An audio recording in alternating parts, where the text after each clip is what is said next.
အားလုံးပဲမင်္ဂလာပါရှင် Junior Studio Channel လေးမှာပြန်လည်ကြိုဆိုလိုက်ပါတယ်ဒီနေ့ဖတ်ပြသွားမှာတော့ဆရာမနိုင်နိုင်စနေရဲ့90 10နီးယာမှာနဲ့အခြားစိတ်ကွာတက်ဖွယ်ရာစာစုများဆိုတဲ့စာအုပ်လေးပဲဖြစ်ပါတယ်မတူတဲ့လူနဲ့အတူနေရင်မတူတဲ့ဘဝကိုရမယ်လူဆိုတာတွယ်ဝိုက်ပြီးပြောတဲ့စကားတွေကိုနားလေတဲ့တမျိုးတည်းတော့တတော်ဝါမတူတဲ့လူတွေနဲ့အတူနေရင်မတူတဲ့ဘဝကိုရမှာပဲတကယ်လက်တွေ့ဘဝမှာဘသူနဲ့တင်ပေါင်းတင်နေတယ်ဆိုတာကအရန်ကိုအရေးပါပါတယ်အဲ့ဒီဘသူကတင်ကြီးပြင်းရလန်တလျှောက်ကတိတ်အောင်မြင်မှုကြာရှုံးမှုတွေကိုဆုံးဖြတ်ပေးပါလိမ့်မယ်အလုတ်စူးစမ်းသူနဲ့နေရင်တင်မပြင်းတတ်တော့ဘူးအကောင်းမြင်တတ်သူအပြုသဘောဆောင်တဲ့သူနဲ့နေရင်တင်မထိုင်းမိုက်အားမငယ်တတ်တော့ဘူးအသိပညာရှိသူနဲ့နေရင်တင်အသိပညာတိုးမယ်မြင့်မြတ်သူနဲ့နေရင်အထွတ်အထိပ်ကိုတင်ရောက်မယ်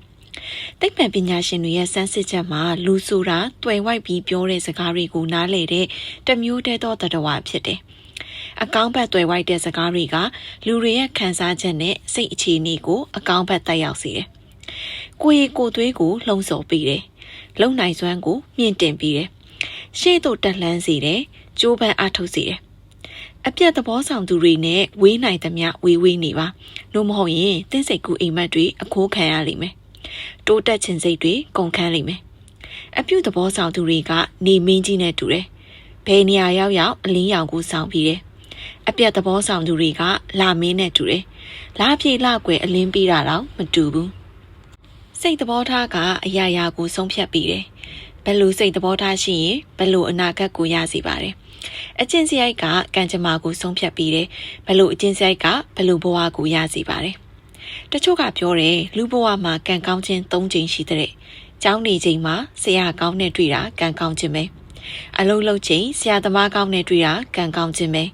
အိမ်တောင်ပြုတ်ချိန်အိမ်တောင်ဘက်ကောင်းနဲ့တွေ့တာလည်းကံကောင်းခြင်းပဲတခါတလေသူတို့ရဲ့အပြုံးတပွင့်နှွေးထွေးတဲ့စကားတခွန်းကသင်ဘဝကိုနေရောင်ခြည်နဲ့လင်းလက်စေနိုင်တယ်ဘဝမှာကံမကောင်းခြင်းဆိုတာကသင်ပေးမှာအပြုသဘောဆောင်သူအကောင်းမြင်သူကင်းမဲ့လို့ဖြစ်တယ်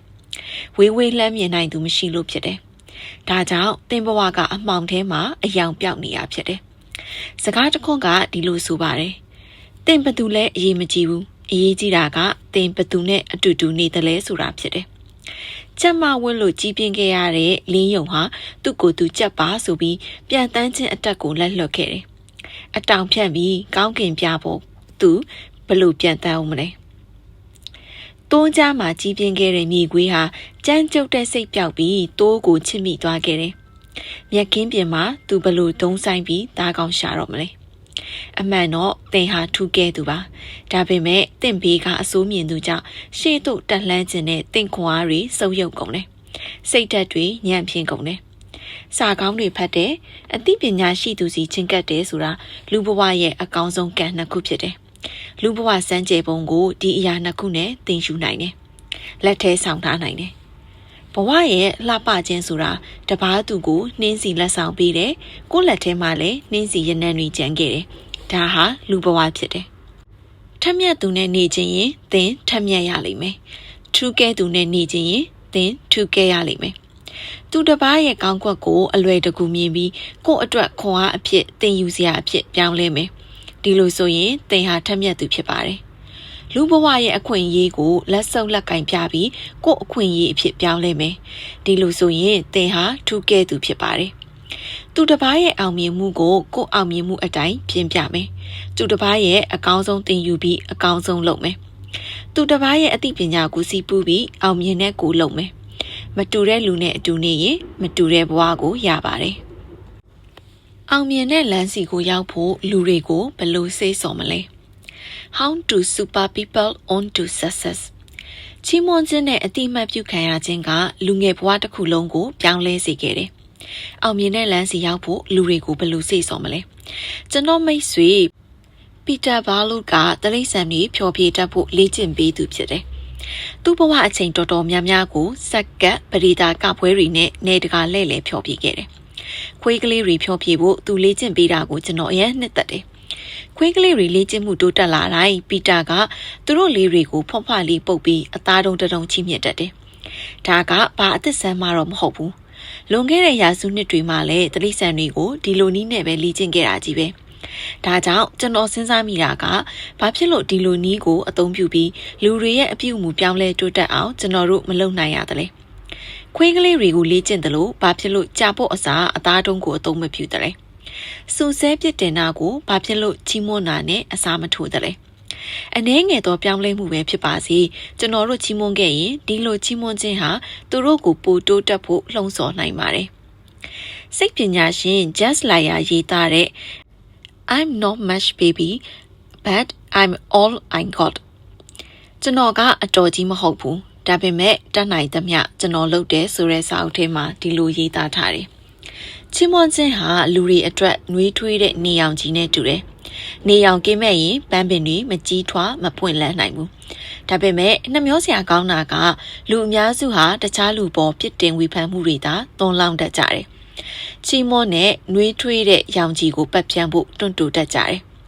ကျွန်တော်ဘဝကိုပြန်ပြောင်းကြည့်ရင်ချီးမွမ်းစကားတွေကကိုယ့်အနာဂတ်ကိုအများကြီးပြောင်းလဲစေခဲ့တာကိုတွေ့ရတယ်သင်ဘဝမှာလည်း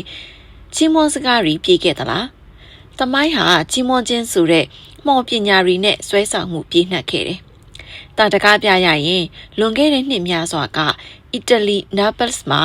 10နှစ်အရွယ်ကောင်လေးတယောက်ရှိခဲ့တယ်။သူဟာအဆိုတော်တဦးဖြစ်ဖို့တောင်းတခဲ့တယ်။ဒါပေမဲ့သူ့ရဲ့ပထမဆုံးဆရာကသူ့ကိုအားပေးအားမြောက်မပြုခဲ့တဲ့အပြင်မင်းဆိုနိုင်မှာမဟုတ်ဘူး။မင်းအတန်မကောင်းဘူး။မင်းရဲ့အတန်ကဗရင်းလိုက်ကာတွေကိုတိုက်တဲ့လေနဲ့တူနေတယ်လို့ဝေဖန်ခဲ့တယ်။ဒါပေမဲ့ကောင်လေးရဲ့မိခင်ကအဲ့လိုမဟုတ်ခဲ့ဘူး။စင်းရဲသားလေသမားဖြစ်တဲ့မိခင်ကကောင်လေးကိုပွေးဖက်ပြီးသူ့အတန်ကောင်းချောင်းအမြဲချီးမွမ်းစကားဆိုခဲ့တယ်။ကောင်လေးဆိုနိုင်မှတဖြည်းဖြည်းပြောင်းလဲတိုးတက်နိုင်မှမိခင်ကသိတယ်။ဒါကြောင့်ငွေစုပြီးကောင်လေးကိုအဆိုတင်တန်းကြောင်းပို့ခဲ့တယ်။မိခင်ရဲ့အားပေးမှုချီးမွမ်းမှုအောက်မှာကောင်လေးဘဝပြောင်းလဲလာခဲ့ပြီးနာမည်ကြီးအော်ပရာအဆိုတော်အဖြစ်အောင်မြင်ခဲ့တယ်။အဲ့ဒီကောင်လေးရဲ့နာမည်ကအန်ရီကိုကဆိုပဲဖြစ်တယ်။19ရာစုအစအင်္ဂလန်နိုင်ငံလန်ဒန်မှာလူငယ်တယောက်ရှိခဲ့တယ်။လူငယ်ဟာစာရေးဆရာတဦးဖြစ်လို့ဆန္ဒပြင်းပြခဲ့တယ်။ဒါပေမဲ့သူ့အတွက်အရာရာတိုင်းကအဆင်မပြေခဲ့ဘူး။အကျွေးမဆက်နိုင်လို့သူ့ဖခင်ထောင်ကျသွားတယ်။ဒါနဲ့အတန်းပညာကို4နှစ်ပြည့်အောင်သူမသင်ခဲ့အောင်။ဒါတွေမက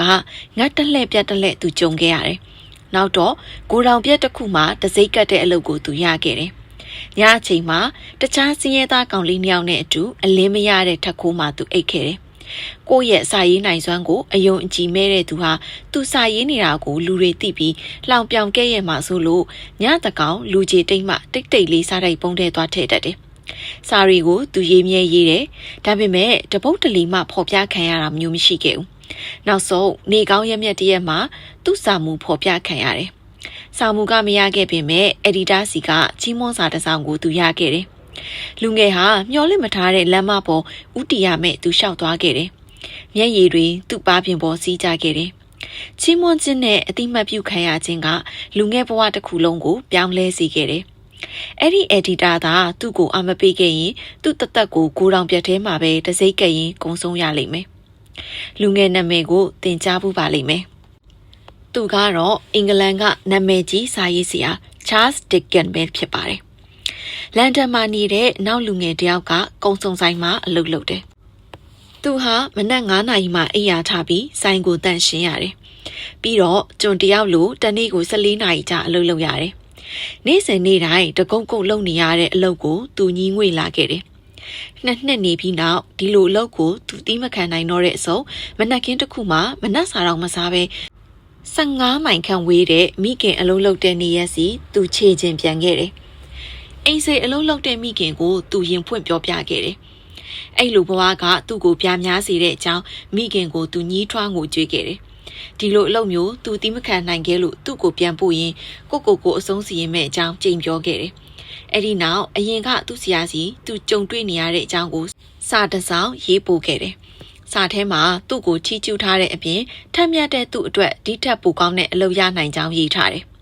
။အဲ့ဒီနောက်ကျောင်းမှာသူ့ကိုဆရာအဖြစ်ခန့်အပ်ခဲ့တယ်။အဲ့ဒီချီးကျူးစာကလူငယ်ရဲ့အနာဂတ်ကိုပြောင်းလဲစေခဲ့ပြီးအင်္ဂလန်ရဲ့စာပေသမိုင်းကိုလည်းအကျိုးသက်ရောက်စေခဲ့တယ်။နောက်တော့လူငယ်ဟာစာပေတွေရေးသားခဲ့တယ်။သူရေးတဲ့စာတွေကအယောင်ရဆုံးစာအုပ်ဖြစ်ခဲ့ပြီးတန်းကျော်တတိဖြစ်ခဲ့တယ်။ဒီလူငယ်ကိုသင်သိကောင်းသိလိမ့်မယ်။သူကH.G. Wells ပဲဖြစ်တယ် ကဲရဲ့ဝေဖန်တာကချီးမွမ်းတာနဲ့အစားထိုးတာဟာ B.F. Skinner ရဲ့ပညာရေးရဲ့အခြေခံသဘောတရားဖြစ်တယ်။အဲ့ဒီကနာမည်ကြီးတဲ့ဒီစိတ်ပညာရှင်ဟာတလိษံတဲ့လူတွေကိုလေးလာစမ်းသပ်မှုအများပြားလုပ်ခဲ့တယ်။စမ်းသပ်ချက်မှာကဲရဲ့ဝေဖန်မှုနဲ့ပြီးချီးမွမ်းမှုပုံများရင်လူတွေကိုခွန်အားတွေပုံမူဖြစ်တင်ပေးနိုင်ပြီးဂရုစိုက်မှုနဲ့ရင်အပြုအမူနဲ့ခွန်အားတွေကိုချိနဲ့လာစေနိုင်တာကိုတွေ့ခဲ့တယ်။ Rocky Mount North Carolina မှာနေတဲ့ John Winkelspach ကဒီနည်းနဲ့သူ့ကလေးတွေကိုပြုပြင်ပြောင်းလဲခဲ့တယ်။တာမန်အားဖြင့်မိဘတွေကကလေးတွေပေါ်အော်ဟစ်ဆူငေါက်ရတာကိုနှစ်သက်ကြတယ်။တာတကအများမှာဒီလိုအော်ဟစ်ဆက်ဆံနည်းကကလေးတွေရဲ့အပြုအမူကိုမပြောင်းလဲမတိုးတက်စေတဲ့အပြင်ပိုဆိုးစေပါတယ်။ကလေးတွေပိုဆိုးလာလေမိဘတွေကပုံမိုးစုပူကျိမ်းမောင်းလေဒီလိုနဲ့မဆုံးနိုင်တဲ့ပြဿနာကတဝဲလဲလဲဖြစ်နေတော့တယ်။ရက်နှစ်ရက်ရဲ့တသနာတကယ်လို့ဒီနေ့ဟာငါရဲ့နောက်ဆုံးနေ့ဖြစ်ခဲ့မယ်ဆိုရင်ဒီနေ့မှာငါဘာတွေလုပ်မလဲတသက်မှာရက်နှစ်ရက်ပဲရှိတယ်အဲ့ဒီရက်တွေကပထမရက်နဲ့နောက်ဆုံးရက်ဖြစ်တယ် Steve Balljob ရဲ့မိန်းမပုံနီးကနေစပြောကြရအောင် Steve Balljob က Apple ကုမ္ပဏီကိုစတည်ထောင်ခဲ့သူကမ္ဘာပထမဆုံး personal computer ကိုတီထွင်ခဲ့သူဖြစ်တယ်တနည်းပြောရရင်ဖုန်းရဲ့တတိဖြစ်တယ်1985ခုနှစ်မှာ Job ဟာသူတည်ထောင်ခဲ့တဲ့ပန်းသီးကုမ္ပဏီကနေမောင်းထုတ်ခံခဲ့ရတယ်။အဲဒီတုန်းကသူခံရတဲ့ဒုနှက်ချက်တွေကိုသင်ခန့်မှန်းကြည့်နိုင်ပါတယ်။ဒါပေမဲ့ Job ကြာလဲကြမနေဘူး။အချိန်တိုအတွင်းမှာလဲကျနေရကသူထားရနိုင်ခဲ့တယ်။တနေ့တော့တက္ကသိုလ်ကျောင်းရဲ့ဟောပြောပွဲတစ်ခုမှာသူဟောပြောတာကိုလာနားထောင်နဲ့သူမကိုသူတွေ့ခဲ့တယ်။ဟောပြောပွဲပြီးချိန်မှာသူမနဲ့သူစကားစမြည်သွားပြောတယ်။ဖုန်းနံပါတ်တောင်းတယ်တကယ်တော့အဲ့ဒီညနေမှာသူမကိုညစာဖိတ်ကျွေးဖို့သူစိတ်ကူးခဲ့ပေမဲ့အစည်းအဝေးတက်ဖို့ရှိတာကြောင့်သူမဖိတ်ဖြစ်ခဲ့ဘူးနေရာကနေခွာကန်နီ Job ဟာမေးနေကြမိကွန်းအတိုင်းသူ့ကိုယ်သူပြန်မေးမိတယ်မေးနေကြမိကွန်းဖြစ်တယ်တကယ်လို့ဒီနေ့ဟာငါရဲ့နောက်ဆုံးဖြစ်ခဲ့မယ်ဆိုရင်ဒီနေ့မှာငါဘာတွေလုပ်မလဲ Job ဟာသူ့ကိုယ်သူအဲ့ဒီလိုမေးပြီးအဖြေချက်ချင်းထုတ်တယ်ဟောပြောကန်းထဲသွားပြီးသူမကိုသူသွားပြန်ရှာတယ်ပြီးတော့ညစာတူစားကြတယ်အဲ့ဒီသူမ Lauren Powell ကဒီနေ့သူ့ရဲ့ဇနီးမယားဖြစ်လာခဲ့တယ် Jobs ရဲ့အဆိုတချို့ကဒီလိုဆိုပါတယ်ဘဝမှာဆုံးဖြတ်ချက်ကြီးကြီးချရခံနေမှာကိုတည်ဆုံးတော့မယ်လို့ကျွန်တော်သတိပေးတတ်တယ်ဒါဟာကျွန်တော်သုံးခဲ့ဘူးသမျှနီးတွေထဲကအရေးပါဆုံးနီးပေါ့ဘာလို့လဲဆိုတော့အရာတိုင်းလိုရှိသမျှမျှော်လင့်ချက်တွေနာမည်ကောင်းတွေအခက်အခဲတွေဒါမှမဟုတ်ရှုံးနှိမ်ခြင်းရဲ့ကြောက်ရွံ့မှုစတာတွေကသိမင်းနဲ့ရင်ဆိုင်ရခြင်းပျောက်ဆုံးကုန်တယ်တကယ်အရေးပါတဲ့အရာတွေပဲကြံရစ်ခဲ့တယ်ကိုတေဆုံးတော့မယ်လို့သတိပေးတာဟာကျွန်တော်သိသလောက်ကြာရှုံးမှုထောင်ချောက်ထဲတိုးဝင်ခြင်းမကြောက်ရွံ့ဖို့တားဆီးပေးတဲ့အကောင်းဆုံးနည်းဖြစ်တယ်လူတွေဟာမွေးတုန်းကဘာမှပါမလာသလိုတေတော့လည်းဘာမှပါမသွားဘူးဒါကြောင့်ကိုယ်စိတ်အတိုင်းမဖြစ်ဘူးဆိုတာမရှိဘူးကျွန်တော်တို့လည်းစိတ်ငြိမ်ငြိမ်ထားပြီးဒီနေ့ဟာကိုယ့်ရဲ့နောက်ဆုံးနေ့ဖြစ်ခဲ့မယ်ဆိုရင်ဒီနေ့မှာကိုဘာလုပ်မလဲလို့မေးကြည့်ပါပထမဆုံးရက်ဆိုတာကျောင်းဖွင့်တဲ့ပထမရက်မှာကျွန်တော်တို့ဟာကျောင်းဖတ်စာအုပ်ကျောင်းသူကျောင်းသားစတာတွေကိုစိတ်ဝင်စားရှိကြတယ်ပထမဆုံးရက်အလုံးဆောင်ဝင်နေနေမှာကိုနှိမ်ချပြီးကျွန်တော်တို့ကြိုးစားသင်ယူခြင်းကြတယ်ပထမဆုံးချိန်တွေ့ရတဲ့ရက်မှာတွေ့ဆုံခြင်း10မိနစ်10စက္ကန့်ကိုတော့ကျွန်တော်တို့တန်ဖိုးထားတယ်ပထမဆုံးယာထူးတိုးတဲ့ရက်မှာတာဝန်ကြီးထမ်းဆောင်မှုရည်မှန်းချက်ရှိကြတယ်ပထမဆုံးရက်တိုင်းဟာကျွန်တော်တို့အင်အားရှိဆုံးအသွက်လက်ဆုံးအတက်ကြွဆုံးဖြစ်တယ်တသက်မှာ2ရက်ထဲနဲ့အရာရာကိုနေ့တိုင်းပိုင်ဆိုင်စီပါတယ်ပထမဆုံးရက်အတိုင်းခွန်အားသက်တွေဖြည့်ဖြိုးမယ်တက်ကြွမယ်နောက်ဆုံးရက်အတိုင်းကြောက်ရွံ့မှုကင်းမယ်အတွေ့အတာကင်းမယ်ပထမဆုံးရက်ကိုအသုံးပြုပြီးစိတ်သစ်ခွန်အားသစ်တွေနဲ့အရာရာတိုင်းကိုတက်ကြွလှုပ်ဆောင်ခဲ့ရင်အောင်မြင်မှုပန်းတိုင်စီမုတ်ချရောက်ပါတယ်နောက်ဆုံးရက်ကိုအသုံးပြုပြီးနောက်ခြေတလှမ်းအတွက်ခန်းစားချက်ကိုရွေးမယ်ဆိုရင်ရှေ့သို့ပိုလှမ်းမဲ့အားရင်တွေကိုရပါတယ်တသက်မှာ2ရက်ပဲရှိတယ်အဲ့ဒီ2ရက်ရဲ့အရာရာတိုင်းကိုသင်နေ့တိုင်းပိုင်ဆိုင်နိုင်ပါတယ်1ရက်တိုးကိန်းနဲ့ရှော့ကိန်းဒူးမထောက်ရင်ပန်းရနံ့ကိုဘယ်ခံစားနိုင်မလဲတက္ကသိုလ်တစ်ခုကဟောပြောပွဲတစ်ခုမှာရိုးရှင်းတဲ့ကိန်းကနန်းကစားနည်းကိုဟောပြောသွားတယ်အဲ့ဒီကစားနည်းက1အမြောက်1ဖြစ်တယ် တစ်အမြောက်တစ်ကို10ချိန်မြောက်ရင်အဖြေဘယ်လောက်ရတယ်လဲရှင်းပါတယ်အဖြေကတစ်ပဲဖြစ်တယ်ဒါပေမဲ့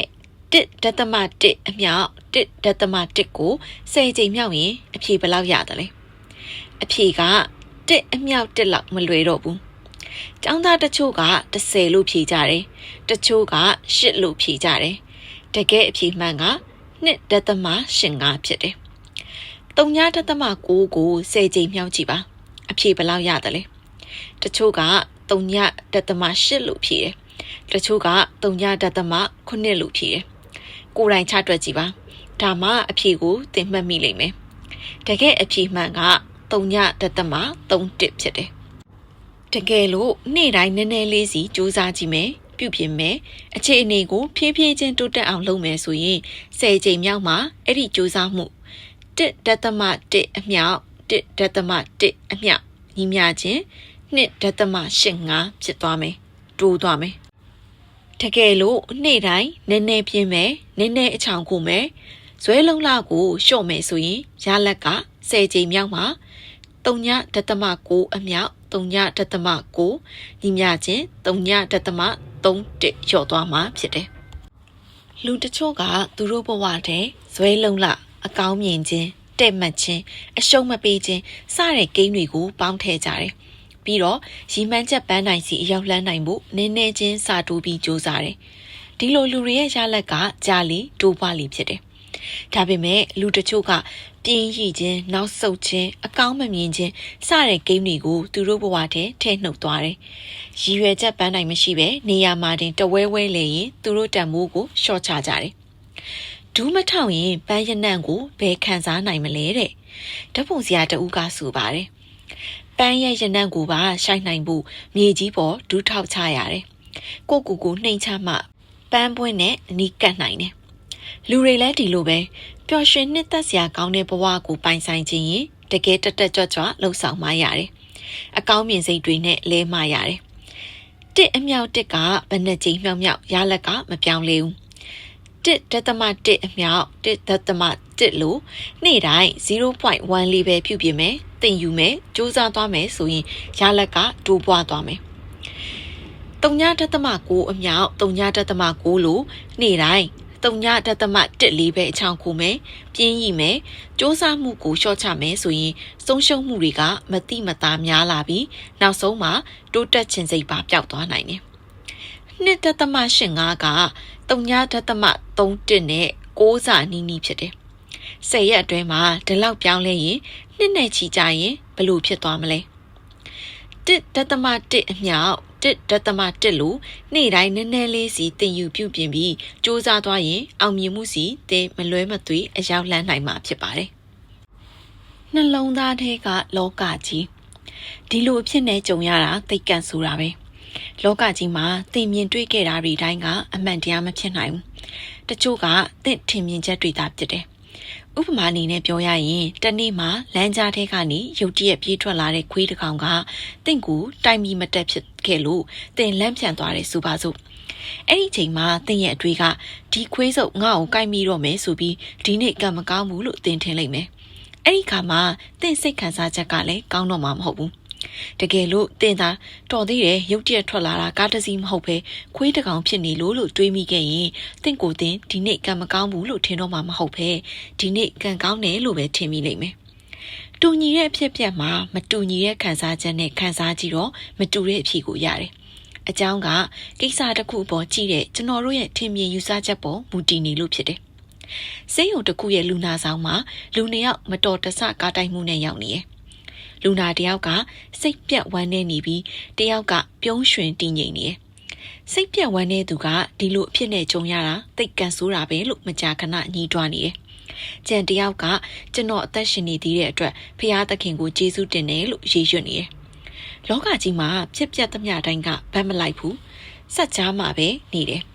အားလုံးကကျွန်တော်တို့ထင်မြင်ယူဆချက်ပေါ်မှာပဲမူတည်တယ်တခါကမိတ်ဆွေလင်မယားအိမ်ကျွန်တော်လင်ရောက်ခဲ့တယ်သူတို့ကလေးတွေကဖဲကစားခြင်းကြောင့်မိဘတွေကိုပြောတယ်မိခင်ကဘာဖြစ်လို့ဖဲကစားခြင်းတာလဲလို့မေးတော့ကလေးတွေကလောင်းကျင်လို့ပါလို့ဖြေတယ်မိခင်ရဲ့မျက်နှာညိုမဲသွားတာကိုကျွန်တော်သတိထားလိုက်မိတယ် လောင်းကစားဆိုတာကလေးတွေအတွက်မကောင်းဘူးဆိုတာကိုသူသိလို့ဖြစ်တယ်ဒါပေမဲ့တအောက်နေတော့သူ့စိတ်က180ဒီဂရီပြောင်းသွားတယ်ပြီးတော့ပြုံပြုံလေးနဲ့ဒီအကြံမစိုးဘူးမင်းတို့ကိန်းကနန်းတင်ချတွေကိုပိုနားလဲစီတာပေါ့လို့ပြောတယ်ထင်မြင်ချက်ပြောင်းတာနဲ့ခံစားချက်ပါလိုက်ပြောင်းသွားတယ်တခြားလူရဲ့အပြုအမူတချို့စကားတချို့ကိုထိခိုက်စေတယ်ဆိုတဲ့အစွဲလေးတစ်ခုလူတိုင်းမှာရှိကြတယ်တကယ်တော့သူတို့ပြောတဲ့စကားသူတို့လုပ်တဲ့အပြုအမူကကိုယ့်အတွက်ကောင်းတယ်ဆိုတယ်ကိုပျော်စီတယ်ဝမ်းနည်းစီတယ်စတာတွေကကိုယ့်ထင်မြင်ချက်ပေါ်လိုက်ပြီးပြောင်းသွားတာဖြစ်တယ်တခါကအဖွားကိုတူဟာအိမ်ကိုဒေါနဲ့မောနဲ့ပြန်လာတယ်အเจ้าဆောင်ကိုသမီးကမေးတော့အဖွားကဒေါသတကြီးကားပေါ်လူတွေကဒီလောက်အသက်ကြီးတဲ့အမေကိုထိုင်ကုန်ဖယ်မပေးကြဘူးလို့ပြောတယ်အဲ့ဒီမှာသမီးကရေပြီးတကယ်လို့သမီးသာဆိုရင်လည်းအမေကိုနေရာဖယ်ပေးမိမှာမဟုတ်ဘူးဘာဖြစ်လို့လဲဆိုတော့အမေကြည့်ရတာအရန်နုနေသေးလို့ပြောလိုက်တယ်အဲ့ဒီခါကျမှအဖွားအိုကချက်ချင်းမျက်နှာအမူအရာပြောင်းသွားခဲ့တယ်ပြီးတော့ရေချိုးကမ်းမှန်ရှိမှတိတ်တခိုးရက်ပြီးပြုံးရနေတာကိုသမီးကတွေးလိုက်တယ်ပျော်ရွှင်တာနဲ့နာကျင်တာရဲ့ခြားနာချက်ကမတူတဲ့ကိစ္စရဲ့နှစ်ခုကြောင့်မဟုတ်ဘူးမတူတဲ့ထင်မြင်ယူဆချက်နှစ်ခုကြောင့်ဖြစ်တယ်ဒီလောကကြီးထဲမှာကိုယ်အသက်ရှင်နေတယ်လို့ပြောမယ့်အစားဒီလောကကြီးကကိုယ်နှလုံးသားထဲမှာအသက်ရှင်နေတယ်လို့ပြောကြည့်ပါပျော်ရွှင်တာလားဝမ်းနေတာလားအကောင်းလားအဆိုးလားဒါတွေဟာသင်ကြုံတွေ့ခဲ့ရတဲ့အခက်အခဲပြဿနာပေါ်ကြည့်တဲ့သင်ထင်မြင်ယူဆချက်နဲ့ပဲဓာတ်ရိုက်သက်ဆိုင်ပါလိမ့်မယ်ထိုင်ဝမ်ကဆရာဝန်စာရေးဆရာ He Guan Fan ရေးသားတဲ့ Stop Think and Done စာအုပ်ထဲကစာတစ်ပုဒ်ကိုဘာသာပြန်ပါတယ်။ရွေးချယ်ခွင့်မရှိတဲ့လမ်းသို့မဟုတ်အမှန်နီကိုအော်တီကာရွေးချယ်မှုမရှိတဲ့လူတွေကမှအောင်မြင်ဖို့ပိုလွယ်ကူခဲ့ပါတယ်။တခါက Branco နဲ့ Ortega ဆိုတဲ့စပိန်လူမျိုးနှစ်ယောက်ရှိတယ်။သူတို့ဟာရွယ်တူဖြစ်တဲ့အပြင်အိမ်နီးချင်းတွေလည်းဖြစ်ကြတယ်။ဒါပေမဲ့ Branco ရဲ့ဖခင်ကကုန်တယ်တူဖြစ်ပြီးအရန်ချမ်းသာတယ်။အိမ်ကြီးအိမ်ကောင်းကားကြီးကားကောင်းတွေပိုင်ဆိုင်တယ်။အော်တီကာရဲ့ဖခင်ကတန်လန်းလုပ်သားလမ်းဘေးဈေးတဲ့တူဖြစ်ပြီးစင်ရဲတယ်။တဲအိမ်ငယ်လေးထဲမှာနေပြီးဘဲသွားခြေထောက်ကူပဲအားကိုရတယ်။ငယ်လေးတဲက Branco ရဲ့ဖခင်က Branco ကိုတားကြည့်လိုက်ရင်လှုပ်ချင်တာလှုပ်လို့ရတယ်။တားရှိနေဖြစ်ချင်ရင်ဖေရဲ့နာမည်ကြီးရှိနေရဲ့သားကိုရှိနေကောင်းတယောက်ဖြစ်အောင်သင်ခိုင်းမယ်။တားဆရာဝန်ဖြစ်ချင်ရင်ဖေရဲ့နာမည်ကြီးဆရာဝန်နဲ့သားကိုဆရာဝန်ကောင်းတယောက်ဖြစ်အောင်သင်ခိုင်းမယ်။တားမင်းသားဖြစ်ချင်ရင်အကောင်းဆုံးအမှုပညာကျောင်းမှာဖေထားပေးမယ်။အကောင်းဆုံးဒါရိုက်တာစီအပ်ပေးပြီးသားကိုအမြဲတမ်းခေါင်းဆောင်မင်းသားနေရာမှာနေစီမယ်။တားတိထားရမှာကတားဖေဟာအငယ်စားကုန်တယ်မဟုတ်ဘူး။အကြီးစားကုန်တဲ့တူဖြစ်တယ်ဆိုတာပဲသားသာစိတ်ပိုင်းဖေလုပ်ငန်းတွေအားလုံးသားကိုဖေလွှဲပေးမယ်လို့အမြဲပြောတယ်အော်တီကာရဲ့ဖခင်ကတော့အော်တီကာကိုသားဖေတို့မှငွေကြေးဥစ္စာမပြေဆုံးဒါကြောင့်သားကိုဖေမြဆဆမထောက်ပံ့နိုင်ဘူးလမ်းဘေးမှာဈေးခင်းတာကလွဲလို့သားကိုဖေတခြားအရာတွေတင်မပေးနိုင်ခဲ့ဘူးဖေနဲ့လမ်းဘေးမှာဈေးခင်းတာကလွဲလို့တခြားအရာတွေလုပ်ဖို့တင်ဖို့သားမစင်စားပါနဲ့လို့အမြဲပြောတယ်ဖခင်တွေရဲ့စကားကိုသူတို့နှစ်ယောက်စလုံးသေချာမှတ်ထားလိုက်တယ်။ Branco ကဆချင်းမှာရှေ့နေလို့ဖို့တင်ယူတယ်။ဒါပေမဲ့ရက်သိမ့်မကြခင်မှာပဲရှေ့နေလို့ဟာပြင်းဖို့ကောင်းတယ်။သူနဲ့မတင်တော့ဘူး။တခြားတင်ယူစရာလည်းရှိသေးတယ်လို့သူတွေးမိတယ်။အဲ့ဒီနောက်စေပညာကိုသူတင်ယူပြန်တယ်။ဆရာဝန်လို့ဟာစိတ်ရှည်တီးခံမှုလိုကြောင်းသိတဲ့ချိန်မှာဆရာဝန်လို့ဟာသူနဲ့မတင်တော့ဘူးလို့ဆိုတယ်။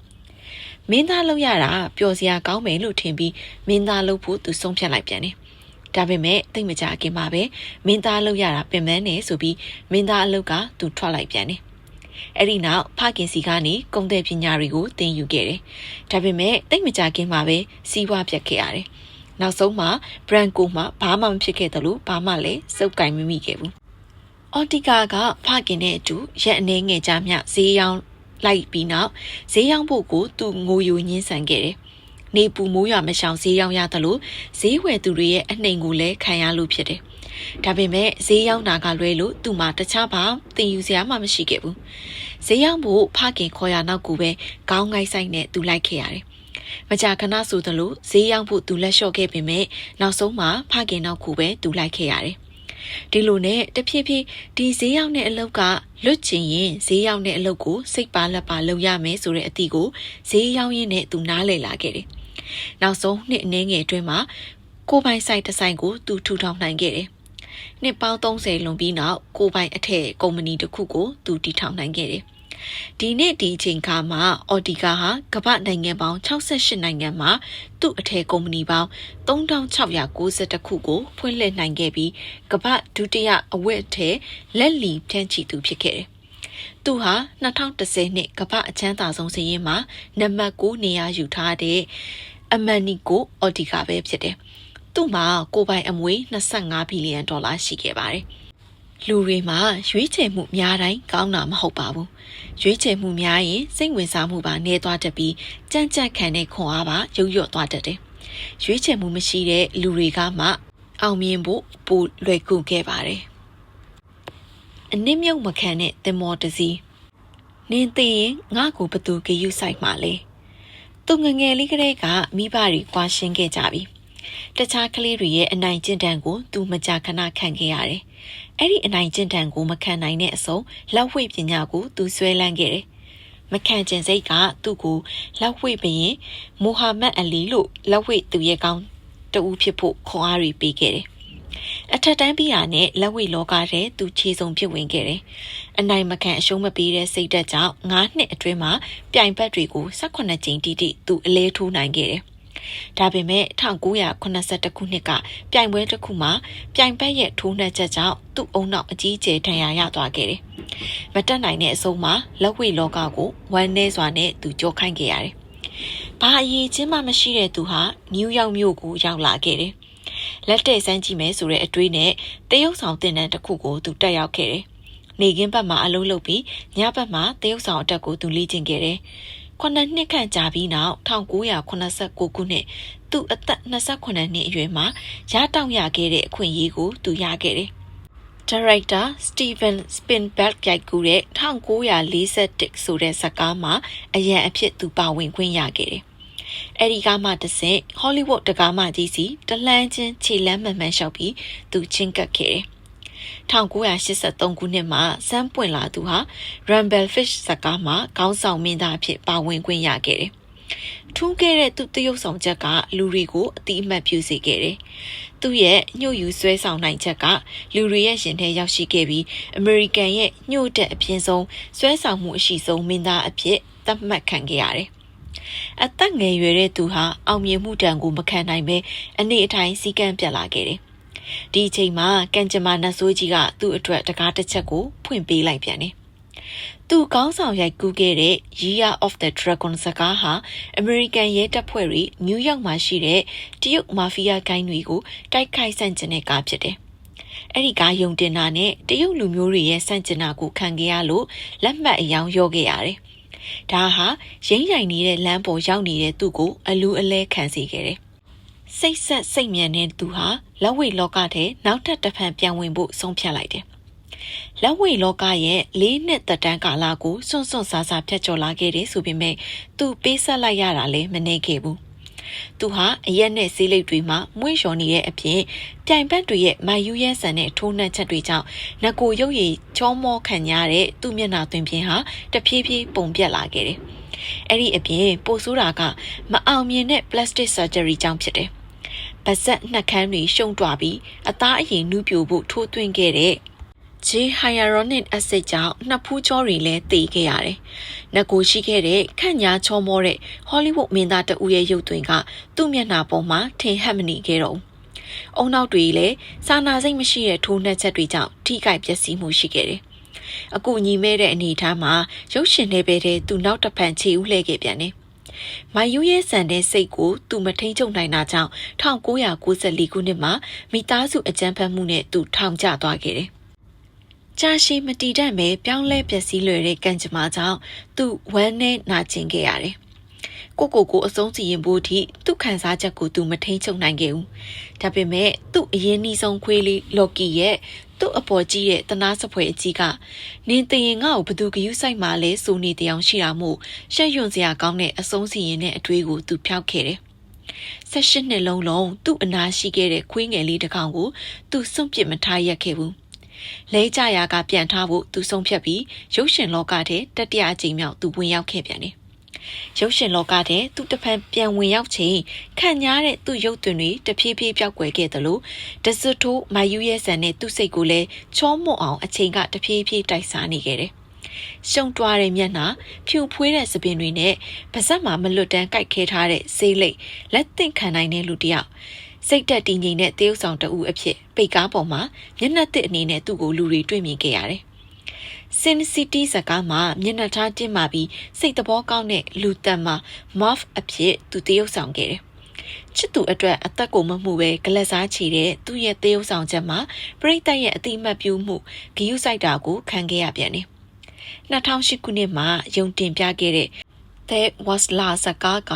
Venice ဖလင်ပွဲတော်မှာရွှေချင်သိဆု Golden Lion ရရှိခဲ့တဲ့အပြင်သူ့ကိုလည်းအကောင်းဆုံးသရုပ်ဆောင်မင်းသားဆုအဖြစ်ရထားခံခဲ့ရတယ်။ချစ်ဖူးမှာအချစ်ရဲ့တန်ဖိုးကိုသိတယ်လို့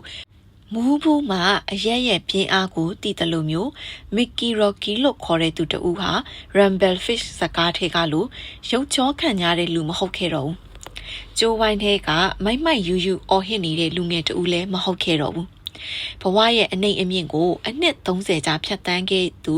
အသက်58နှစ်ရှိတဲ့သူဟာအရာရာကိုတည်တည်ငြိမ်ငြိမ်ပဲဖြတ်တန်းခဲ့တော့တယ်။လူဘဝရဲ့တောက်ပြောင်ခြင်းတွေကမျက်စိတမိတ်ရှိကအခိုးအငွေ့တွေအဖြစ်သူသတ်မှတ်ခဲ့တယ်။အင်္ဂလန်နိုင်ငံကသင်္ဘောပြတိုက်တစ်ခုမှာသင်္ဘောတစ်စီးပြသထားတယ်။အဲ့ဒီသင်္ဘောဟာတစ်ချိန်ကရေခဲတောင်ကိုအကြိမ်138ခါဝင်တိုက်ဖူးတယ်။ကြောက်ဆောင်တွေကိုအကြိမ်116ခါဝင်တိုက်ဖူးတယ်။လေပြင်းမုန်တိုင်းကြောင့်ရွက်တိုင်28ခါကျိုးဘူးတယ်။73ချိန်မီးလောင်ခံခဲ့ရဘူးပေမဲ့ရေအောက်မနစ်မြုပ်ခဲ့ဘူး။ဒဏ်ရာတန်ချက်တွေနဲ့ရှေ့တိုးပြီးရွက်လွှင့်ခဲ့တယ်။လေမုန်တိုင်းတွေကိုအရှုံးမပေးခဲ့ဘူး။အနစ်မြုပ်မခံခဲ့ဘူး။ဒါဟာတင်မော်တစီရဲ့ဝိညာဉ်ဖြစ်တယ်။ဒါဟာဇလန်တပုတ်ရဲ့အာရကြည်နမှုဖြစ်တယ်။ဒါဟာလူတဦးရဲ့စိတ်ဓာတ်ဖြစ်တယ်။တရုတ်ဆောင်မီကီရိုကီကကျွန်တော်တို့အတွက်ဇက်ကောင်တစ်ခုအင်အားတစုနဲ့စိတ်ဓာတ်ဝိညာဉ်ကိုတည်ဆောင်လာခဲ့ပါတယ်။ခေါင်းငုံနာဟာလည်းအရေးချင်းတစ်ခုခေါင်းငုံတက်ရမယ်နဲ့ခေါင်းငုံဖို့နားလည်ရမယ်။အမေရိကန်နိုင်ငံရဲ့ဖခင်လို့တင်စားခံရတဲ့ဘန်ဂျမင်ဖရန်ကလင်ဟာနှုတ်ငယ်စဉ်မှာအသက်ကြီးသူတဦးစီတွားရောက်လေပတ်ခဲ့တယ်။နှုတ်ပြိုတက်မာတဲ့ဖရန်ကလင်ဟာရှင်ကိုစွန့်ခေါင်းကိုမော့ပြီးအိမ်ထဲဝင်လိုက်တယ်ဆိုရင်ပဲတကားပေါင်နဲ့နှစ်ဖူးကိုတိုက်မိတယ်။သူ့ကိုကြိုးစိုးနေတဲ့တက်ကြီးသူကဒီအဖြစ်ကိုမြင်တော့တဟားဟားရဲပြီးအယမ်းနာသွားလား။ဒါဟာဒီနေ့ငါစီမင်းလာလေတဲ့အကျိုးမြတ်ပဲ။လောကကြီးမှာအသက်ရှင်နေသူတဦးဟာအချိန်မရွေးခေါင်းငုံတက်ရမယ်လို့ပြောလိုက်တယ်။ဂရိပညာရှင်ဆိုကရေတီကိုလူတဦးကဒီလိုမေးခဲ့တယ်။လောကကြီးမှာမင်းကပညာအရှိဆုံးဟုတ်လား။ဒါဆိုရင်မင်းကိုမေးမယ်။ကောင်းကင်နဲ့မြေကြီးရဲ့အမြင့်ကဘယ်လောက်လဲ။3 ပေဆိုကရေတီကမဆိုင်မတွားဖြေတယ်။3 ပေငါတို့လူတွေတောင်9ပေအမြင့်ရှိကြတယ်။ကောင်းကင်နဲ့မြေကြီးက3ပေပဲရှိတယ်ဆိုရင်ငါတို့ကကောင်းကင်ကိုဖောက်ထွက်သွားကြမှာပေါ့။ဟုတ်တယ်။ဒါကြောင့်3ပေထက်မြင့်တဲ့လူတွေကကောင်းကင်နဲ့မြေကြီးအမြင့်ထက်မြင့်ခဲ့လို့ခေါင်းငုံဖို့နားလေတက်ရမယ်လို့ဆိုကရေတီကပြောခဲ့တယ်။သူတို့ပြောတဲ့ခေါင်းငုံတက်ရမယ်နဲ့ခေါင်းငုံဖို့နားလည်ရမယ်ဆိုတဲ့စကားတွေဟာတစ်မှာဘလောက်ပဲအရေးချင်းရှိနေပါစေယာဒူးအာနာပြည့်စုံနေပါစေကျေပြောတဲ့လောကကြီးထဲမှာတင်းဟာအမှုန်လေးတစ်ခုသာဖြစ်တယ်။တင်းငယ်တဲ့အမှုန်လေးပဲဖြစ်တယ်။ရည်ရွယ်ချက်ပန်းတိုင်ကိုမြင့်မြင့်ထားလေလူဘဝစက်ခုံမှာအတန်နှိမ့်နှိမ့်တီးဆူရလေဘဝအခြေအနေကိုချိုးနှိမ်ရလေဖြစ်တယ်။မိမိကိုယ်ကိုနှိမ်ချပြီးသူတစ်ပါးကိုအလေးပေးရမှာဖြစ်တယ်။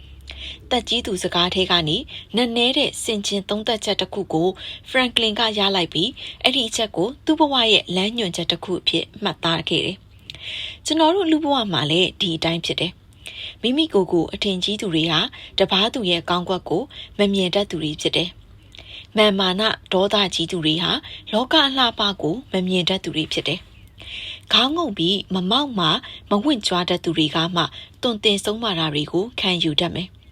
သူတစ်ပါးရဲ့အောင်မြင်မှုကိုမူတည်တာပွားမယ်။ဝမ်းတာပီတိဖြစ်မယ်။သူတစ်ပါးကိုကိုချင်းစာနာလေတတ်ပြီးအခက်အခဲပြဿနာတွေကိုခေါင်းအေးအေးရင်ဆိုင်တတ်မှာဖြစ်တယ်။အခက်အခဲတွေကြားကရုံထွက်လာခြင်းစိတ်ပါလက်ပါခေါင်းတစ်ချိန်ငုံတက်ဖို့ဘလောက်ခက်ခဲကြောင်းသင်သိလာလိမ့်မယ်။ခေါင်းငုံတာဟာလည်းအရေးချင်းတစ်ခုဖြစ်တယ်။အင်အားတစ်ခုဖြစ်တယ်။ခေါင်းငုံနေဆိုတာတိမ်ငယ်တာမဟုတ်ဘူး။တက်တီနေတာမဟုတ်ဘူး။ဒါဟာကြည်လင်စိတ်ထားရဲ့ဖြည့်ရှင်းနည်းတစ်မျိုးဖြစ်တယ်။လူ လူဘဝကိုတောင်တက်ခရီးနဲ့ကျွန်တော်တို့နှိုင်းယှဉ်ကြည့်တဲ့အခါတချို့ကတောင်ချီကစတက်ဖို့ပြင်နေကြတယ်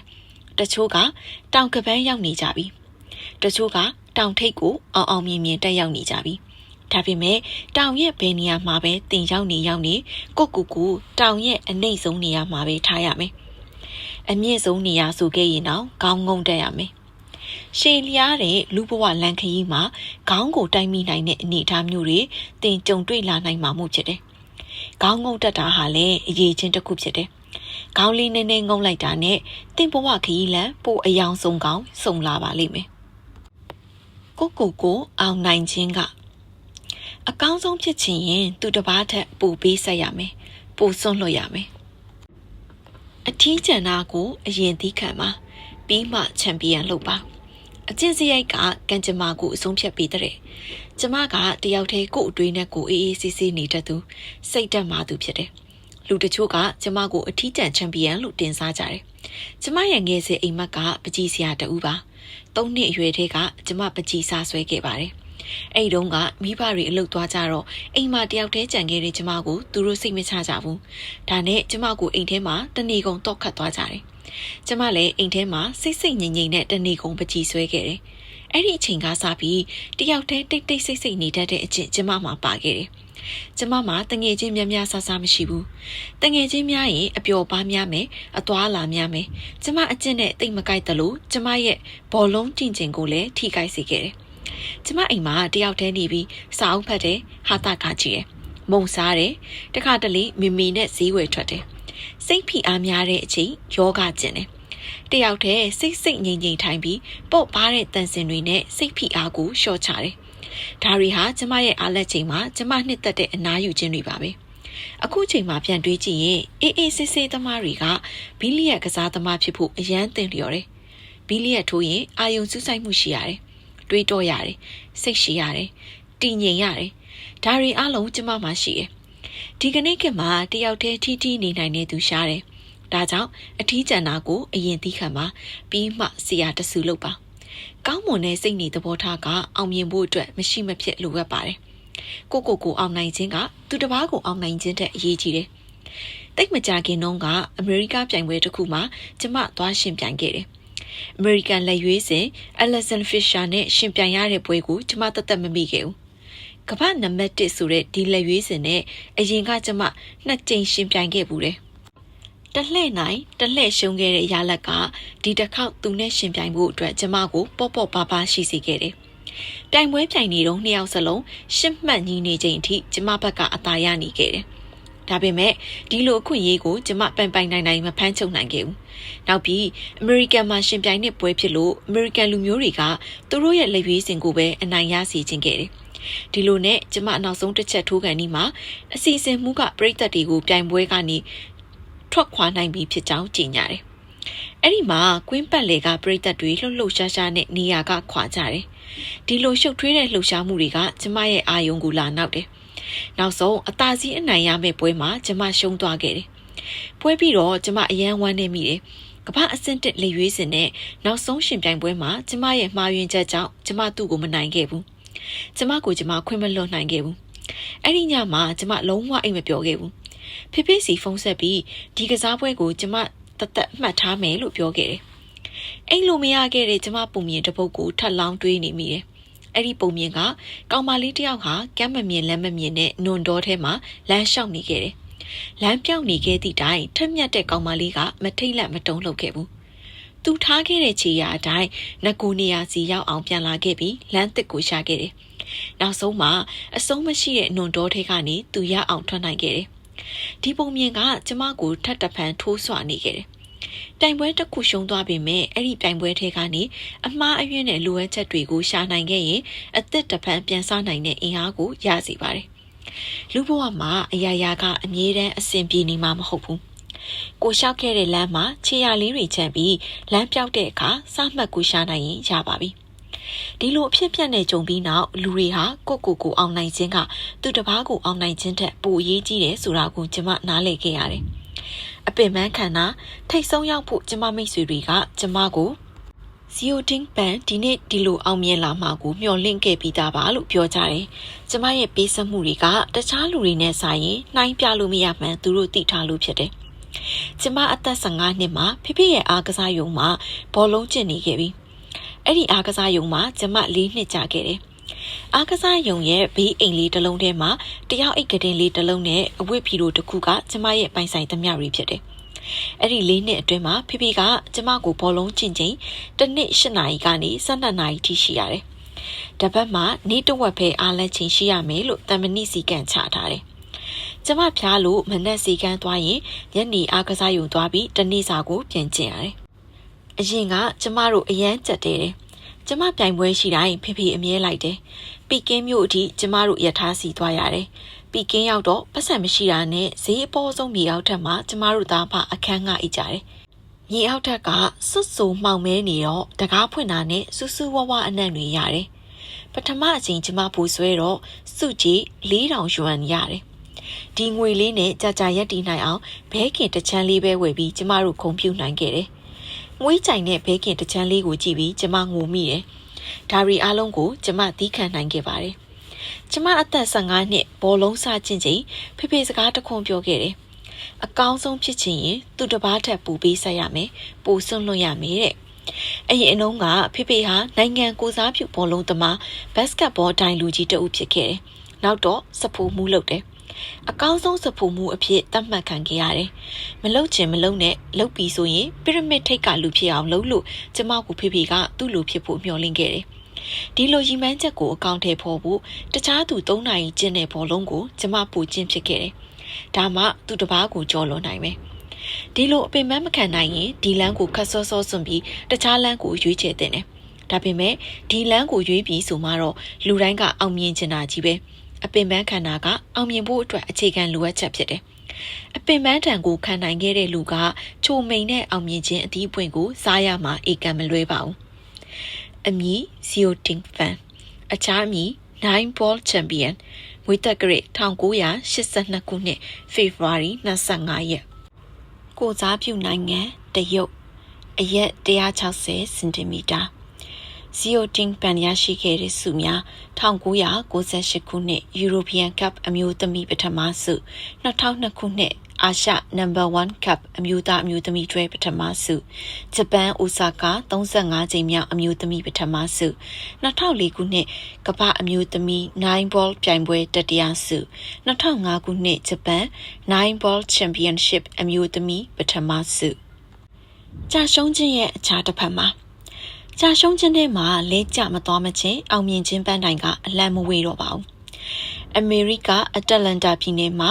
ပန်ပါတန်ဆိုတဲ့ဆေးဆက်သမားတဦးရှိတယ်။သူဟာလူကိုတက်ကြွစေတဲ့ဆေးတစ်မျိုးတီထွင်နိုင်မှုစမ်းသပ်နေခဲ့တယ်။ယူကလစ်ပင်ကိုအသုံးပြုပြီးနှစ်အတော်ကြာသူစူးစမ်းပန်းစားစမ်းသပ်ခဲ့ပေမဲ့ဆေးစွမ်းကထင်သလောက်အရာမရောက်ခဲ့ဘူး။တနေ့မှခေါင်းကိုက်နေတဲ့လူနာတယောက်သူ့စီဆေးတောင်းဖို့ရောက်လာခဲ့တယ်။ပန်ပါတန်ကသူဖော်ထားတဲ့ဆေးကိုယူပေးဖို့အကူကောင်လေးကိုခိုင်းလိုက်ပါတယ်။ကောင်လေးက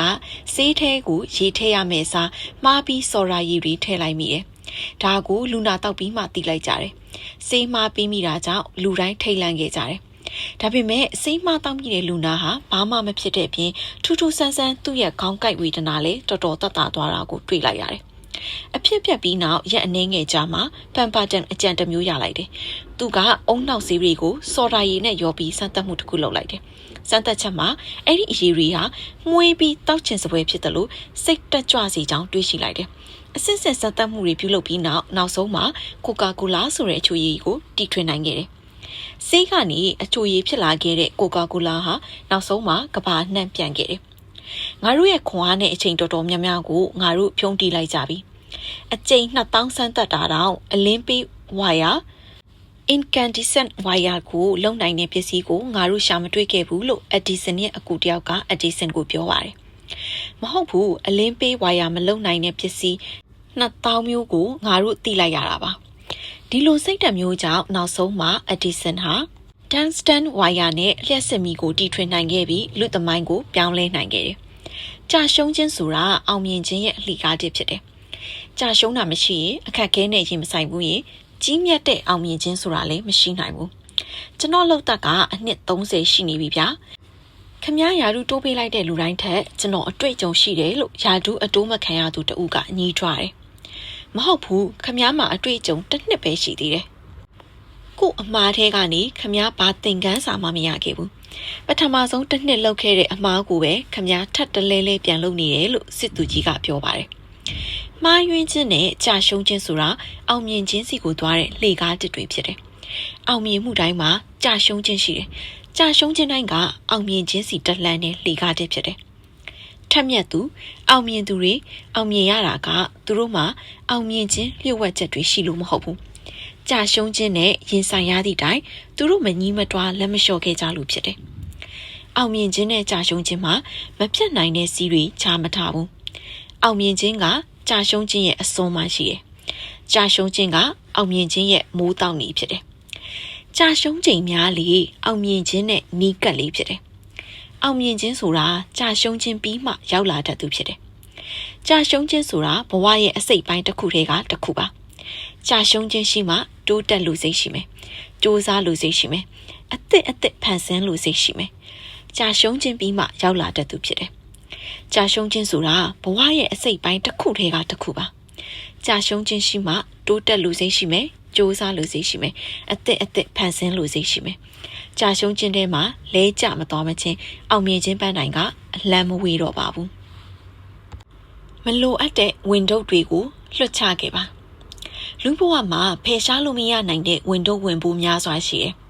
ဝမ်းနဲ့ကြေကွဲနေတဲ့လူငယ်တဦးဟာအထုပ်ကြီးတစ်ထုပ်ထမ်းပိုးပြီးမိုင်ပေါင်းများစွာကနေဆရာတော်တစ်ပါးစီရောက်လာခဲ့တယ်ဆရာတော်စီရောက်တာနဲ့သူကဆရာတော်တပည့်တော်အထီးကျန်လွန်းနေပါတယ်နာကျင်ကြေကွဲနေပါတယ်နှစ်ရှည်လျှောက်လှမ်းခဲ့ရတဲ့ဘဝခရီးလမ်းကြောင့်တပည့်တော်ပင်ပန်းနွမ်းနေပါတယ်ဖက်နှက်လည်းပေါက်ပြဲခဲ့ပါပြီခြေထောက်နှစ်ဖက်မှာလည်းစူးတန်ရာတွေပြည့်ခဲ့ပါပြီလက်တွေကလည်းသွေးတစိမ့်တစိမ့်နဲ့ထိရှာခဲ့ပါပြီနှစ်အတော်ကြာဟစ်အော်ခဲ့ရတဲ့လေချောင်းလည်းကွဲအပ်နေခဲ့ပါပြီဘာဖြစ်လို့တပည့်တော်ရင်ထဲကနေရောင်ကြီးကိုတပည့်တော်မတွေ့ရသေးတာလေဖေဟာလို့ရှောက်တယ်နဲ့အဲ့ဒီခါမှာဆရာတော်ကတခါတော့အိတ်ထဲမှာဘာတွေထည့်ထားသလဲလို့မေးတယ်လူငယ်ကအိတ်ထဲကပစ္စည်းတွေဟာတပည့်တော်အတွက်အင်မတန်အရေးပါတဲ့ပစ္စည်းတွေပါဗျာထည့်ထားတာတွေကလဲကြတိုင်းတပည့်တော်နာကျင်ခံစားခဲ့ရတဲ့ဝေဒနာတွေထိခိုက်တိုင်းငိုကြွေးခဲ့ရတာတွေအထီးကျန်တိုင်းစိတ်ရှုပ်ခဲ့ရတာတွေအဲ့ဒါတွေနဲ့ဆရာတော်စီတပည့်တော်ရောက်လာခဲ့တာပါဗျာလို့ရောက်တယ်နဲ့ဒီလိုနဲ့ဆရာတော်ဟာလူငယ်ကိုခေါ်ပြီးမြစ်ကမ်းတစ်ခုစီရောက်လာခဲ့တယ်သူတို့ကလှေတစည်းကိုလော်ပြီးမြစ်ထဲကိုဖြတ်ခဲ့ကြတယ်တစ်ဖက်မြစ်ကမ်းပေါ်ရောက်တာနဲ့ဆရာတော်ကတကတော့ဒီလှေကိုထမ်းပိုးပြီးခီးဆက်ပါလို့ဆိုတယ်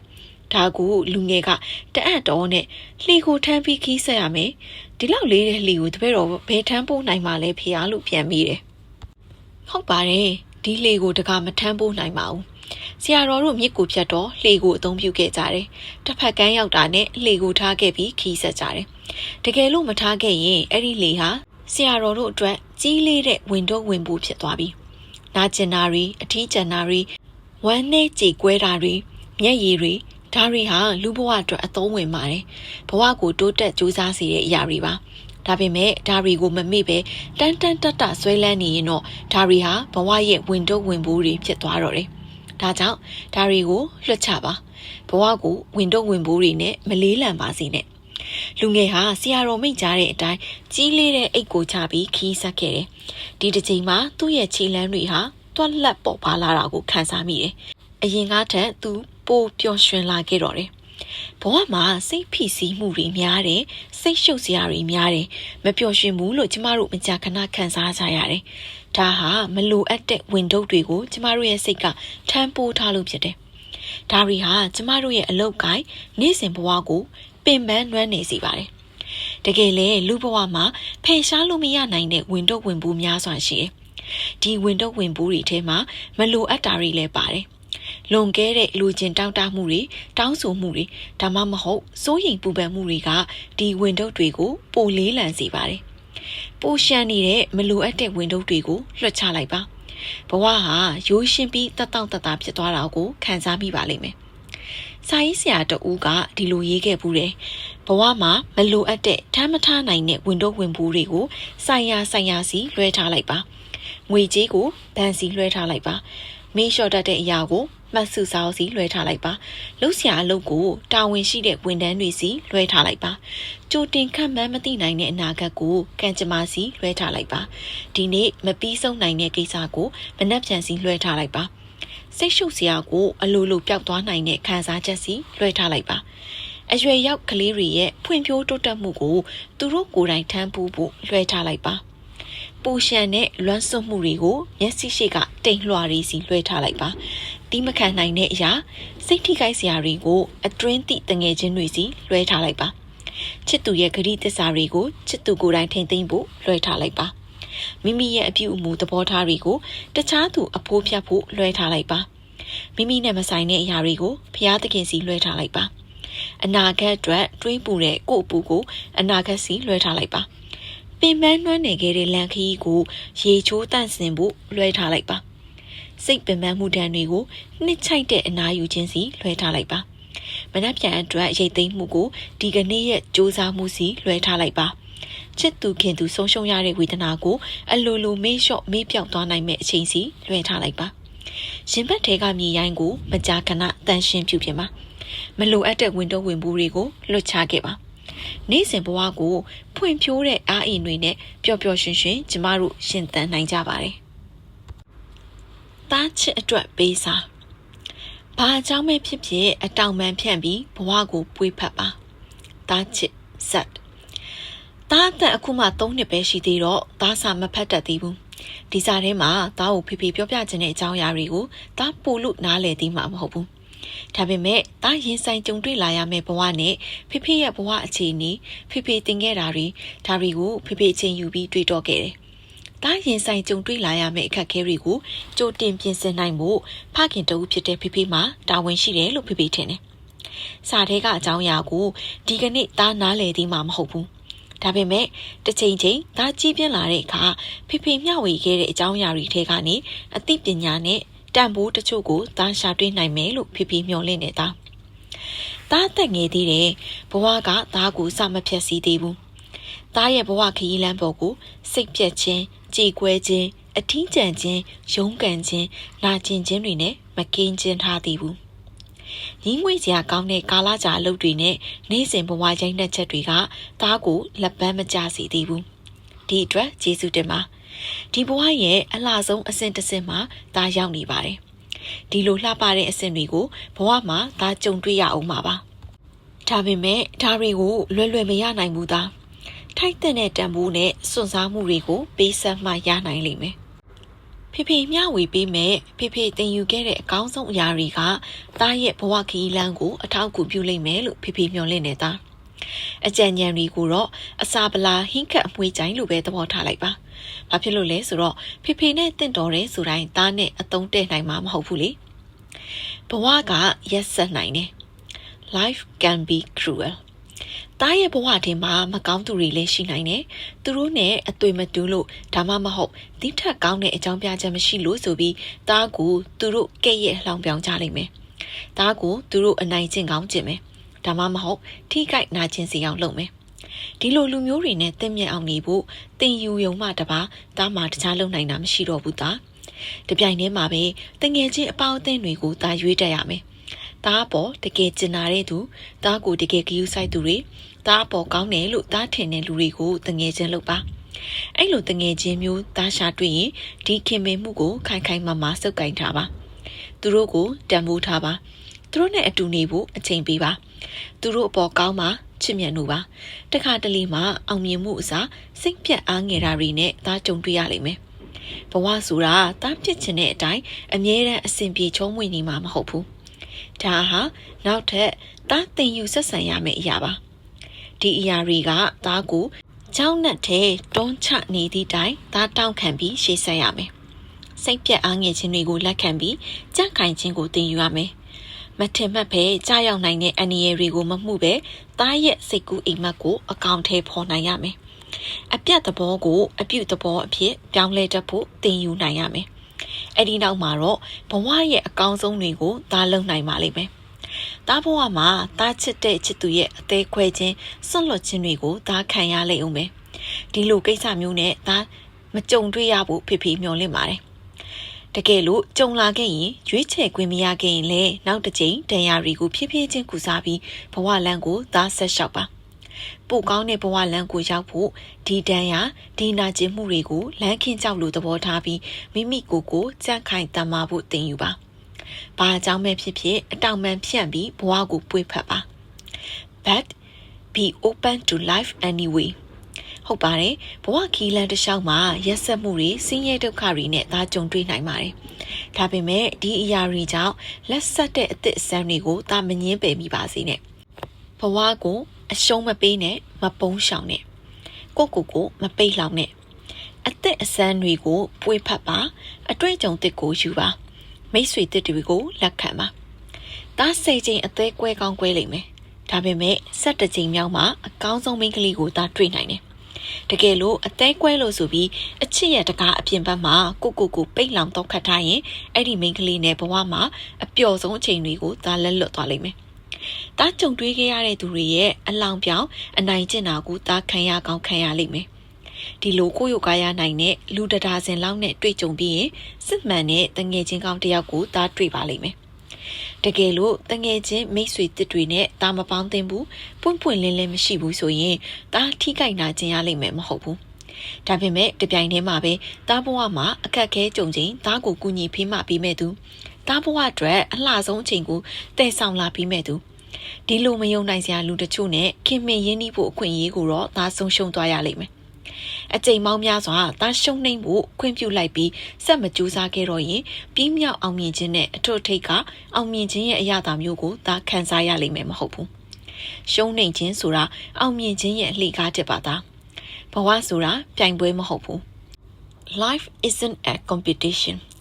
ကျောင်းမှာတက္ကသိုလ်မှာအလုံးမှာပဲဖြစ်ဖြစ်တားထက်ပိုတာလွန်ခြင်းတဲ့သူတွေကိုဒါကြုံတွေ့ရလိမ့်မယ်ပိုကောင်းတဲ့ကားပိုကြီးတဲ့အိမ်ပိုကောင်းတဲ့အဝတ်အစားပိုမိုက်တဲ့ကစားစရာတွေကိုသူတို့ပိုင်ဆိုင်ခြင်းကြတယ်သူတို့အတွက်ဘဝဆိုတာပြိုင်ပွဲတစ်ခုလို့ကိုပျော်ရွှင်ဖို့တခြားလူထက်သာလွန်အောင်သူတို့ရှင်ပြိုင်ကြတယ်ဒီနေရာမှာလျှို့ဝှက်ချက်တစ်ခုရှိရတာဘဝဆိုတာပြိုင်ပွဲမဟုတ်ဘူးဘဝဆိုတာခရီးတစ်ခုပဲဖြစ်တယ်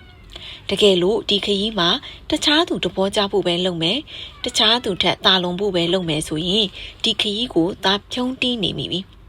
စန့်ကျင်ဘက်အနေနဲ့ဒီခရီးကိုနှစ်သက်အောင်သာတင်ယူပါအပျော်ရွှင်ဆုံးခရီးဖြစ်အောင်လုပ်ပါအမြဲတမ်းတင်ယူတဲ့ခရီးဖြစ်အောင်လုပ်ပါအမြဲတမ်းချစ်ချင်းမြတ်တာတွေနဲ့တိုးတက်တဲ့ခရီးလမ်းဖြစ်အောင်လုပ်ပါသားပိုကောင်းတဲ့ကားတစ်စီးပိုင်ဆိုင်ဖို့ဒါမှမဟုတ်ပိုကောင်းတဲ့အိမ်တစ်လုံးပိုင်ဆိုင်ဖို့ဒါမှမဟုတ်ပစ္စည်းဥစ္စာကြောင့်ဒါမှမဟုတ်ဝင်ငွေပိုကောင်းတဲ့အလုပ်တစ်ခုအတွက်နဲ့စိုးရိမ်စိတ်တွေမပိုးနဲ့သားဒါရီဟာအရေးမပါသလိုတားကိုလည်းကြောက်ရွံ့စရာကောင်းတဲ့အဖို့အဖက်ကိုပိုင်ဖြောင့်မတ်ဒါရီကိုရင်ဝယ်ပိုက်ပြီးဘဝအဆုံးကုန်ကြတယ်ချစ်ချင်းမြတ်တာနဲ့သားဘဝကိုကူညီပံ့ပိုးပါဇနီးမယားကိုချစ်ပါသားသမီးကိုချစ်ပါ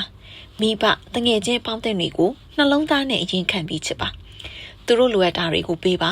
ချစ်ချင်းမြတ်တာကလွဲလို့ရက်ဆက်တဲ့သဘောမတူတဲ့အေးဆက်တဲ့ဒါမှမဟုတ်ပျော်လင်းချက်မဲတဲ့အရေးအယောင်စိုးစင်းမြမပြပါနဲ့တားရဲ့စိတ်ဝိညာဉ်ကိုသူတို့အပေါ်ဖြန့်ကျက်ထားပါတားချစ်တဲ့သူကိုပဲတားချစ်ရမှာမဟုတ်ဘူးတားရဲ့အိမ်နီးနားချင်းလှုပ်ဖို့ကိုင်ဘက်သစိမ်းတွေကိုလည်းတားချစ်ရမယ်သူတို့ဟာတားရဲ့လူသားမျိုးနွယ်တွေကမောင်နှမတွေပါတားတွေ့ကြုံတဲ့လူတိုင်းကိုအပြုံးတပွင့်ပေးပါကောင်းတဲ့စကားတစ်ခုပေးပါရင်းနှီးတဲ့အပြုမှုတစ်ခုပေးပါကူညီဖို့လက်တစုံကမ်းပါအိမ်နီးနာချင်းသစိမ်းတွေအပြင်တားရဲ့ရန်သူကိုလည်းတားချစ်ရမယ်တားပေါ်ရက်ဆက်ဆုံးလူတားပေါ်မကောင်းခဲ့တဲ့သူတွေကိုလည်းချစ်ပါသူ့ရဲ့အနှိမ့်ဆက်ခံဝိညာဉ်တစုံကတားရဲ့ချစ်ချင်းမြတ်တာကိုလိုအပ်နေပါတယ်အရေးကြီးဆုံးကကိုချစ်ဖို့ပါပဲသားတခြားလူဝေဖန်လာတဲ့အခါကိုရုပ်ဆိုးတယ်တုံးအားတယ်ဒါမှမဟုတ်ချစ်ဖို့မထိုက်တန်ဘူးလို့အတင်းကျပ်မတွေးတော့မိဘူးဒါတင်ယူပါကိုပြီးပြည့်စုံသူတယောက်ပျော်ရွှင်ထိုက်သူအချစ်ကိုပိုင်ဆိုင်ထိုက်သူလို့တွေးတော့ပြီးကိုချစ်တတ်ဖို့တင်ယူပါသားနောက်ဆုံးပြောချင်တာကသားကိုဖိချစ်တယ်ထာဝရချစ်တယ်ဆိုတာကိုနားလည်ထားပါထူးခြားဆန်းကျဲတဲ့ကြောက်ဖို့ကောင်းတဲ့ခြောက်ခြားစရာကောင်းပြီးနောက်ဆုံးမှာမယုံနိုင်စရာပြည့်နေတဲ့ဘဝခီးလန်းကိုသားဆရတော့မယ်။သားဘေးမှာဖိရှိနေပါတယ်သား။ကြံတိုင်းအောင်ပြီးဆောင်းတိုင်းမြောက်ပါစီ။ချစ်တဲ့သားရဲ့ဖိသူ့ရဲကောင်းကြာရှုံးခြင်းကကြာရှုံးသူကိုပို့ပြီးမြင့်မြတ်စေခဲ့တယ် ပြင်သစ်စာရေးဆရာ Victor Hugo 1800နှစ်2လပိုင်း26 1885 5လပိုင်း22ကဒီလိုစကားတခွန်းဆိုခဲ့ပါတယ်။ကြာရှုံးခြင်းကကြာရှုံးသူကိုပိုပြီးမြင့်မြတ်စေခဲ့တယ်။လဲနေတဲ့နပိုလီယံကရက်နေတဲ့နပိုလီယံထက်ပိုမြင့်မြတ်ခဲ့ပါတယ်။1815ဝါတာလူစစ်ပွဲပြီးမှနပိုလီယံတယောက်နဲနှင်တန်းခံရပြန်တယ်။ဒီတစ်ခေါက်တော့သူ့ကိုဝေးလံတဲ့အတ္တလန္တာတိတ်သမုဒ္ဒရာနာကစိန့်ဟယ်လီနာကျွန်းကိုနှင်လိုက်ပါတယ်။9နှစ်အကြာမှာနပိုလီယံဟာအဲ့ဒီကျွန်းပေါ်မှာပဲတယောက်တည်းအထီးကျန်ဆန်းစွာနဲ့ကွယ်လွန်သွားခဲ့ရတယ်။ဒါပေမဲ့ဒီကနေ့ရဲ့ဝါတာလူမှာတော့နပိုလီယံရဲ့ရုပ်ထုကမမမမတ်ကြီးရှိနေခဲ့ပါတယ်။မောက်မှာဝင်ကြွားတဲ့ဂျပုဘရင်နပိုလီယံဟာချက်ဝက်တစားအဖြစ်နဲ့အားရကျဉ်နဲ့စွာအောင်မြင်တဲ့ကိုနေဟန်ထားပြနေခဲ့တယ်။ဥရောပတိုက်သားတိုင်းရဲ့ရှင်ထဲမှာနပိုလီယံရဲ့ရက်ဆက်ကြမ်းကြုတ်မှုတွေရှိခဲ့တယ်လို့မြင့်မြတ်တဲ့နိုင်ငံကောင်းဆောင်တဦးထက်မြက်တဲ့စစ်သူကြီးသူရဲကောင်းတဦးအနေနဲ့လည်းရှိခဲ့ပါတယ်။ဝါတာလူစစ်ပွဲမှာနပိုလီယံဟာလုံးဝရှုံးနိမ့်သူဖြစ်ခဲ့ပေမဲ့ပြိုင်ဘက်ကိုပြဝစ်စေပြီးသူ့နာမည်ကိုလူတွေထာဝရဆွဲမြဲမှတ်သားသွားစေအောင်အကျိုးသက်ရောက်မှုရှိခဲ့တယ်။တမိုင်းမှာနာမည်ကြီးရှိခဲ့သူတချို့ယနေ့ထိလူတွေဆွဆွမြဲမြဲမှတ်မိနေသူတချို့ဟာအဖက်ဖက်ကကြာရှုံးခဲ့ဘူးတယ်ဆိုပေမဲ့သူတို့ကိုသူရဲကောင်းမဟုတ်ဘူးလို့တော့မပြောနိုင်ပါဘူး။အိုလံပစ်ပြိုင်ပွဲမှာပါဝင်ရှင်ပြိုင်ကြသူတိုင်းကရွှေတံဆိပ်ဆုကိုမျှော်မှန်းကြသူတွေကြီးပါ။ဒါပေမဲ့ရွှေတံဆိပ်ဆုကိုတစ်ခုပဲရှိရဲ့အတွက်အနိုင်ရှုံးဆိုတာကိုအားကစားသမားတိုင်းရင်ဆိုင်ကြုံတွေ့ရပါတယ်။လူတချို့ကစူးစမ်းအားထုတ်မှုကြောင့်ရွှေတံဆိပ်ဆုကိုအောင်မြင်စွာစကူးနိုင်ခဲ့ပြီးလူတွေရဲ့လက်ခုပ်တန်းနဲ့ပန်းစည်းကိုရခဲ့ကြတယ်။လူတချို့ကစူးစမ်းအားထုတ်ခဲ့ပေမဲ့ငွေတံဆိပ်ကြေးတံဆိပ်ဆုရခဲ့တယ်။တချို့ကဘာစူးမှမရခဲ့ကြဘူး။ဒါပေမဲ့သူတို့ကိုလူတိုင်းလက်ခုပ်ဩဘာပေးကြတယ်။လူတွေဟာဘဝအတွက်စစ်ပွဲတွေအများကြီးတိုက်ရတယ်။ဘဝအတွက်လူတိုင်းပေးဆက်ရတယ်။ဒါပေမဲ့ပေးဆက်တိုင်းမျှော်မှန်းထားတဲ့အကျိုးရလဒ်ကိုခံစားကြရမှာမဟုတ်ပါဘူး။စိတ်ကူးအိမ်မက်တွေပြိုကွဲရင်လည်းပြိုကွဲမယ်။ကြာရှုံးခြင်းနဲ့ရင်ဆိုင်ရင်လည်းရင်ဆိုင်ရမယ်။ဒါပေမဲ့တခါတလေမှာလူတစ်ယောက်ရဲ့တန်ဖိုးကသူလှုပ်ဆောင်ခဲ့တဲ့အလုပ်ရဲ့နောက်ဆုံးရလဒ်ပေါ်မှာမူတည်ပဲစူးစမ်းအားထုတ်ခဲ့တဲ့ဖြစ်စဉ်ပေါ်မှာပဲမူတည်ခဲ့ပါတယ်။စူးစမ်းနေစေမှာရှုံးနိမ့်တဲ့ဝေဒနာကိုလည်းခံစားနိုင်တယ်လို့အောင်မြင်တဲ့ပျော်ရွှင်မှုကိုလည်းခံစားနိုင်မယ်။ဇွဲရှိရှိနဲ့ကြံ့ကြံ့ခံနိုင်မှုပဲလိုခဲ့ပါတယ်။ဆင်းရဲဒုက္ခတိုင်းဟာစိတ်သက်တွေကြီးမားတဲ့ခွန်အားတရက်ဖြစ်စေသလိုလူဘဝအတွက်အဖိုးတန်တဲ့အတွေ့အကြုံလည်းဖြစ်စေတယ်။ဒါကြောင့်သူရဲကောင်းတဦးကိုရှုံးနေတာအောင်မြင်တာနဲ့အဖိုးဖြတ်လို့မရအောင်။အောင်မြင်သည်ဖြစ်စေရှုံးနေသည်ဖြစ်စေသူစူးစမ်းအားထုတ်ခဲ့တယ်။ကြံ့ကြံ့ခံနိုင်ခဲ့တယ်ဆိုရင်လုံလောက်ပါပြီ။တမိုင်းတစ်လျှောက်ကသူရဲကောင်းတိုင်းဟာအရာရာကိုအောင်မြင်ခဲ့သူမဟုတ်တလို့ပြစ်ဖြတ်ကျော်ခဲ့သူတွေလည်းမဟုတ်ခဲ့ပါဘူး။တချို့ကနှစ်ရှည်သမိုင်းတွေနဲ့တက်တည်ပြပြီးရွေးချယ်ပြီးမှသူရဲကောင်းဆိုတဲ့ဂုဏ်ပုဒ်ကိုရရှိခဲ့တဲ့သူတွေဖြစ်တယ်။ဒါကြောင့်လူဘဝမှာအရာရာတိုင်းကိုအောင်နိုင်တဲ့စစ်သူကြီးဆိုတာမရှိသလိုအောင်နိုင်သူတိုင်းမှာသူရဲကောင်းဖြစ်တာမဟုတ်ပါဘူး။ရှုံးနေသူလည်းသူရဲကောင်းဖြစ်ထိုက်ခဲ့ပါတယ်။သူရဲကောင်းရဲ့တကယ့်အဓိပ္ပာယ်ကဇွဲလုံလနဲ့ကြံ့ခိုင်မှုကိုပဓာနထားတဲ့စိတ်သက်အာနိသင်ပဲဖြစ်ပါတယ်။ယုံကြည်ချက်မိအိမ်ကိုထွန်းညှိပါယုံကြည်ချက်ဆိုတာအောင်မြင်သူတွေရဲ့ရှင်ဘက်ထဲကဘယ်တော့မှမလဲတဲ့အလံဖြစ်တယ်။15ရာစုတုန်းကကိုလံဘတ်ဟာဟစ်ပန်နီယိုလာကျွန်းကိုတိုက်ခိုက်အောင်မြင်ပြီးစပိန်ကိုပြန်လာခဲ့တယ်။ကျွန်းကနေခွာပြီးတိတ်မကြခင်မှာပဲရာသီဥတုပြောင်းလဲကြောင်းကိုလံဘတ်တို့လူတစုလေပြင်းမှုန်တိုင်းနဲ့တိုးခဲ့ကြတယ်။ကောင်းကင်တစ်ခုလုံးမဲမောင်ပြီးလျှက်စီးလက်ပန်းတွေနဲ့လှိုင်းတပိုးရိုက်တံကိုသူတို့အလူးလဲခံကြရတယ်။ဒါဟာကိုလံဘတ်ရဲ့ပင်လယ်ခီးတစ်လျှောက်မှာတွေ့ကြုံခဲ့ရတဲ့အပြင်းထန်ဆုံးမှုန်တိုင်းဖြစ်တယ်။လေပြင်းမှုန်တိုင်းတန်ကြောင့်လှေတချို့ပင်လယ်ရေအောက်နှိမ့်မြုပ်ခဲ့ကြတယ်။လှေတကြီးကစိုးရိမ်ချောက်ချားစွာနဲ့ကိုလံဘတ်ကိုမြေပြင်ပေါ်ငါတို့လုံးဝခြေချခွင့်ရတော့မှာမဟုတ်ဘူးလို့ဆိုတယ်။ကိုလံဘတ်ကတပြင်းတစ်ချက်ချပြီးငါတို့ပျောက်ဆုံးပျက်စီးသွားလို့ရတယ်။ဒါပေမဲ့ငါတို့ရဲ့အရေးကြီးတဲ့မှတ်တမ်းတွေကိုနောက်လူတွေအတွက်ငါတို့ခြံထားခဲ့ရမယ်လို့ဆိုတယ်။အဲ့ဒီနောက်ကိုလံဘတ်ဟာမုန်တိုင်းတန်ကြောင့်ပြောင်းဆန်ခတ်နေတဲ့လှိဝမ်းထဲမှာအရေးကြီးတဲ့မှတ်တမ်းတချို့ကိုစာရွက်ပေါ်ချရေးနေခဲ့တယ်။အဲ့ဒီနောက်အဲ့ဒီစာရွက်ကိုလိပ်ပြီးပလင်းထဲထည့်အဖုံးလုံအောင်ပိတ်ပြီးပင်လယ်ထဲမျောချလိုက်တယ်။ဒီမှတ်တမ်းတွေတနေ့နေ့မှာစပိန်ကမ်းခြေဘက်မျောသွားမယ်ဆိုတာကိုသူယုံကြည်တယ်လို့ကိုလံဘတ်ကယတိပြတ်ပြောခဲ့တယ်။လုံးဝမဖြစ်နိုင်ဘူး။ငါးပိုက်ထဲရောက်ရင်ရောက်မရောက်ရင်လှိုင်းပုတ်လို့ပျက်စီးကုန်လိမ့်မယ်။ ဒါမှမဟုတ်ပင်လယ်အောက်နှင်းမြုပ်သွားလိမ့်မယ်လို့လေတကြီးကပြောတယ်။တစ်နှစ်ဒါမှမဟုတ်နှစ်နှစ်ရာစုတစ်ခုဖြစ်ရင်လည်းဖြစ်မယ်။ဒီပလင်းဟာစပိန်ကမ်းခြေဘက်ရောက်သွားလိမ့်မယ်လို့ငါယုံတယ်။ဖျားသခင်ကငါတို့ရဲ့ဘဝကိုချဲ့လဲနိုင်ပေမဲ့ဘဝရဲ့ကြံ့ကြံ့ခံတဲ့ယုံကြည်မှုကိုတော့လုံးဝမချဲ့လဲနိုင်ပါဘူးလို့ကိုလန်ဘက်ကခိုင်ခိုင်မာမာပြောတယ်။ကံကောင်းစွာနဲ့လူအများဟာမှုန်တိုင်းတန်ကလွတ်မြောက်လာခဲ့ကြတယ်။စပိန်ကိုပြန်ရောက်ပြီးနောက်ကိုလန်ဘက်နဲ့လေတကြီးတို့ဟာလူလွတ်ပြီးကမ်းခြေတွေမှာပလင်းကိုလိုက်ရှာစေခဲ့ကြတယ်။ဒါပေမဲ့ဘလို့ရှာမတွေ့ခဲ့ပါဘူး။လောကကြီးထဲကနေကိုလန်ဘက်ထွက်သွားတဲ့အထိပလင်းကိုလူတွေရှာမတွေ့ခဲ့ကြဘူး။1856ခုနှစ်အဲ့ဒီမှုန်တိုင်းတန်ကိုကိုလန်ဘက်ခံရပြီး3နှစ်ရာစုနှစ်အကြာမှာပလင်းလေးဟာဒီရေနဲ့အတူစပိန်ရဲ့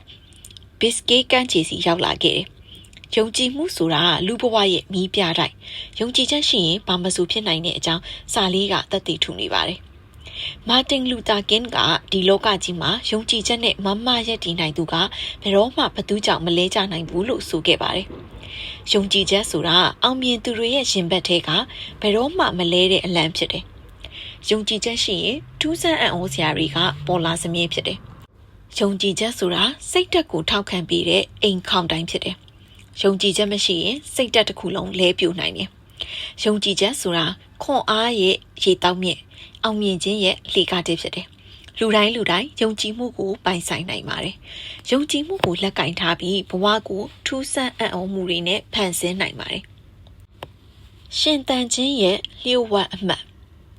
အခုတွေ့ကြုံရတဲ့အဖြစ်ဆိုးတွေကိုဘယ်လိုရင်ဆိုင်သွားမလဲ။စိတ်နေသဘောထားနဲ့အပြုအမူစိတ်ပညာရှင်တဦးကလူရဲ့စိတ်နေသဘောထားဟာအပြုအမူကိုဘယ်လိုတက်ရောက်မှုတွေဖြစ်စေကြောင်းကိုသိချင်တာနဲ့စမ်းသပ်မှုတစ်ခုပြုလုပ်ခဲ့တယ်။ပထမဦးဆုံးစိတ်ပညာရှင်ဟာလူ10ယောက်ကိုသူ့ဦးဆောင်မှုနဲ့မှောင်မဲနေတဲ့အိမ်တိမ်ထဲဖျက်ဆီးခဲ့တယ်။လူ10ယောက်လုံးအောင်မြင်ဖြတ်ကျော်ခဲ့ကြတယ်။အဲ့ဒီနောက်စိတ်ပညာရှင်ဟာအိမ်ထဲမှာရှိတဲ့မီးတစ်လုံးကိုဖွင့်လိုက်တယ်။ဝါကျင်မီးမိန်အောက်မှာအိမ်ထဲကအရာဝတ္ထုတွေကိုတွေ့မြင်ပြီးနောက်လူ10ယောက်လုံးဟာကြက်သိမ်းဖြန်းထသွားမိကြတယ်။အကြောင်းကအိမ်ရဲ့အောက်မှာရေကန်တကန်ရှိပြီးကန်ထဲမှာမိချောင်းတွေကိုမွေးထားတယ်။ကန်ပေါ်မှာတရားငယ်လေးတစ်ခုရှိပြီးသူတို့ကအဲ့ဒီတရားကိုဖျက်လျှောက်ခဲ့လို့ဖြစ်တယ်။စိတ်ပညာရှင်ကအခုမင်းတို့10ယောက်ထဲကဒီတရားကိုဖျက်လျှောက်ရဲတဲ့သူရှိလားလို့မေးတယ်။ပြန်ဖြေတဲ့သူတယောက်မှမရှိခဲ့ဘူး။အချိန်အတော်ကြာမှလူ3ယောက်ကတတိရှိထွက်ရတယ်။တယောက်ကသတိနဲ့တရားပေါ်ဖြည်းဖြည်းချင်းတက်လျှောက်တယ်။သူ့ခြေလမ်းကအရင်ခြေလမ်းထက်ပိုနှေးနေခဲ့တယ်။နောက်တယောက်ကတုံချိနဲ့တရားပေါ်တက်လိုက်တယ်။ဒါပေမဲ့တရားတစ်ဝက်ရောက်တာနဲ့ဆက်မလျှောက်ရဲတော့ပဲတရားပေါ်တွားသွားခဲ့တယ်။နောက်ဆုံးတယောက်ကခြေ3-4လမ်းလှမ်းပြီးရှေ့ဆက်မလှမ်းရဲတော့ဘူး။နေရာမှာတင်ထိုင်ချလိုက်တယ်။ဒီအချိန်မှာစိတ်ပညာရှင်ကအိမ်ထဲမှာရှိတဲ့မီးအားလုံးကိုဖွင့်လိုက်တယ်။တအိမ်လုံးလင်းထိန်သွားတဲ့မီးရောင်ကြောင့်တရားအောက်မှာဘေးကင်းအောင်ဖြန့်ခင်းချီနှောင်ထားတဲ့ပိုက်ကွန်ကိုလူတွေတွေ့လိုက်ကြတယ်။အခုတရားကိုဖျက်လျှောက်ရဲတဲ့သူရှိလားလို့စိတ်ပညာရှင်ကမေးပြန်တယ်။ဒီအချိန်မှာလူ9ယောက်ကချက်ချင်းရှေ့ထွက်ရပါတယ်။ကြံတဲ့လူ2ယောက်ကဘာဖြစ်လို့မဖျက်ရဲတာလဲလို့ကြံလူ2ယောက်ကိုစိတ်ပညာရှင်ကမေးတော့ပိုက်ကွန်ချီထားတာခိုင်မမလားလို့သူတို့တံပြိုင်ပြန်မေးခဲ့ကြတယ်။အောင်မြင်ခြင်းကဒီတရားလေးကိုဖျက်ကျော်ကြတာနဲ့တူခဲ့ပါတယ်။များသောအားဖြင့်လူတွေကြာရှုံးရတဲ့အကြောင်းရင်းက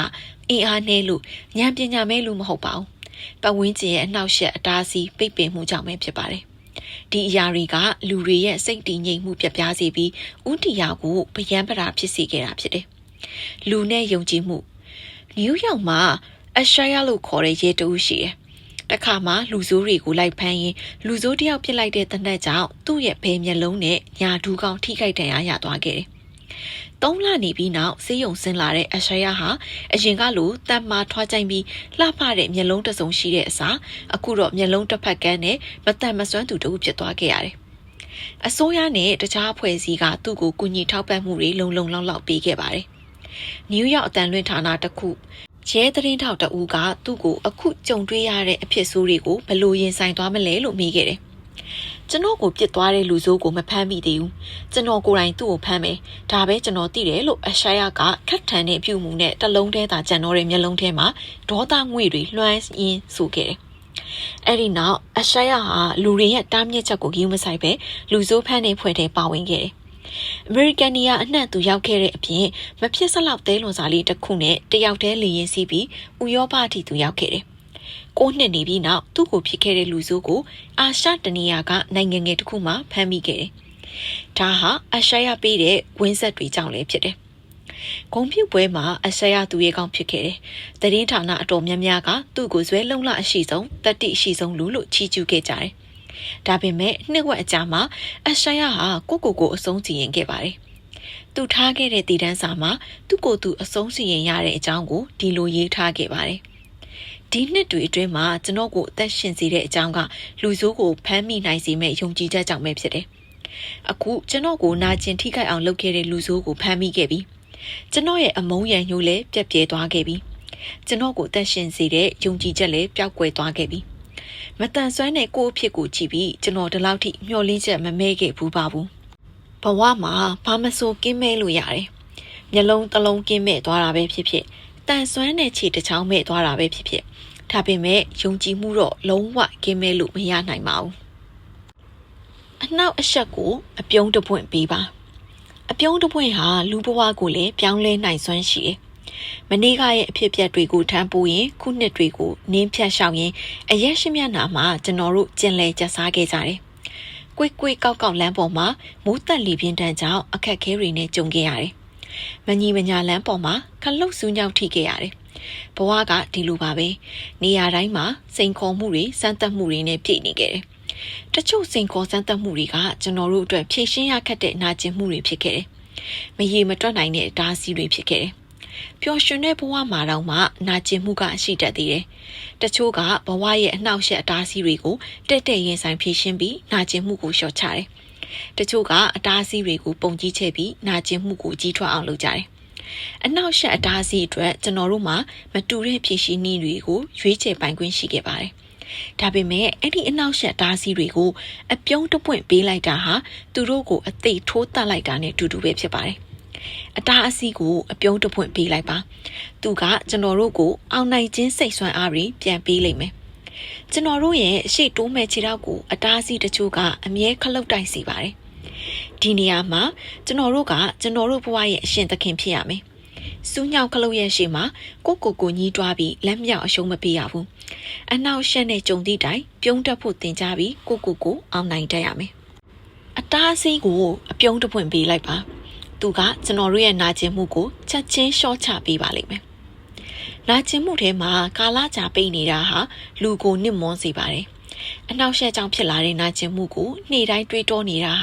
ရှေ့ဆက်ရမယ့်လမ်းကိုပိုအနောက်ရှက်ဖြစ်စေပါတယ်။အနောက်ရှက်ကိုအပြုံးတပွင့်ပေးလိုက်တာကကျွန်တော်တို့ကိုအသက်တပံထူထောင်ဖြစ်စေပါတယ်။အနောက်ရှက်ရဲ့အရေးကကင်းလွတ်စေပြီးကြည်လင်တဲ့အနာဂတ်ကိုဦးတည်စေပါတယ်။အီတလီစိတ်ပညာရှင်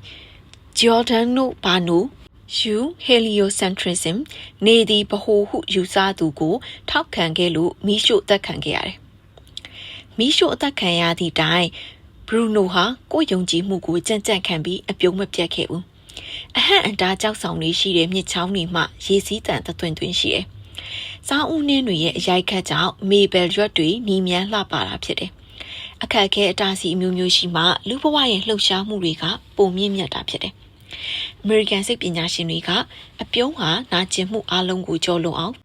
အင်အားဖြစ်စေသလိုလူဘဝကိုလည်းပြောင်းလဲနိုင်စွမ်းရှိတယ်လို့ဆိုခဲ့တယ်။မှန်ပါတယ်လူတိုင်းအတားအဆီးအနောက်ရှက်နဲ့ကြုံနိုင်ပါတယ်။ဒါပေမဲ့ပြုံးတဲ့သူကမှအဲ့ဒီအတားအဆီးကိုမြင့်မြတ်တဲ့ကြပြတပုတ်ဖြစ်အောင်ဖန်တီးနိုင်တယ်။စိတ်တက်ရဲ့မီးအိမ်တစ်လုံးဖြစ်ရှေ့ဆက်မဲ့လမ်းကိုအလင်းပြနိုင်တယ်။ဘဝရဲ့စူးညောင်ခလုတ်ကိုအပေါ်သို့တက်လှမ်းတဲ့လှေကားတဲ့အဖြစ်ပြောင်းလဲနိုင်ပါတယ်။အတားအဆီးအနောက်ရှက်နဲ့ရင်ဆိုင်ရတဲ့အခါနာကျင်မှုကိုကြီးထွားအောင်လုပ်ခဲ့ရင်ဘဝဟာမွဲချောက်ပြီးအယောင်မဲ့နေပါလိမ့်မယ်။အနောက်ရှက်နဲ့ကြုံတဲ့အခါနာကျင်မှုကိုအပြုံးနဲ့အစားထိုးပြီးရင်ဆိုင်ပါ။နင်မောမှုကိုရှေ့ဆက်မဲ့ခြေလှမ်းနဲ့ဥဆောင်ပါ။လဲကြတာကိုထူထောင်တာနဲ့အစားထိုးပါ။အနောက်ရှက်တစ်ခါကြုံရတာနဲ့လှပတဲ့လူဘဝကိုလက်လွတ်ဖို့မစင်စားပါနဲ့။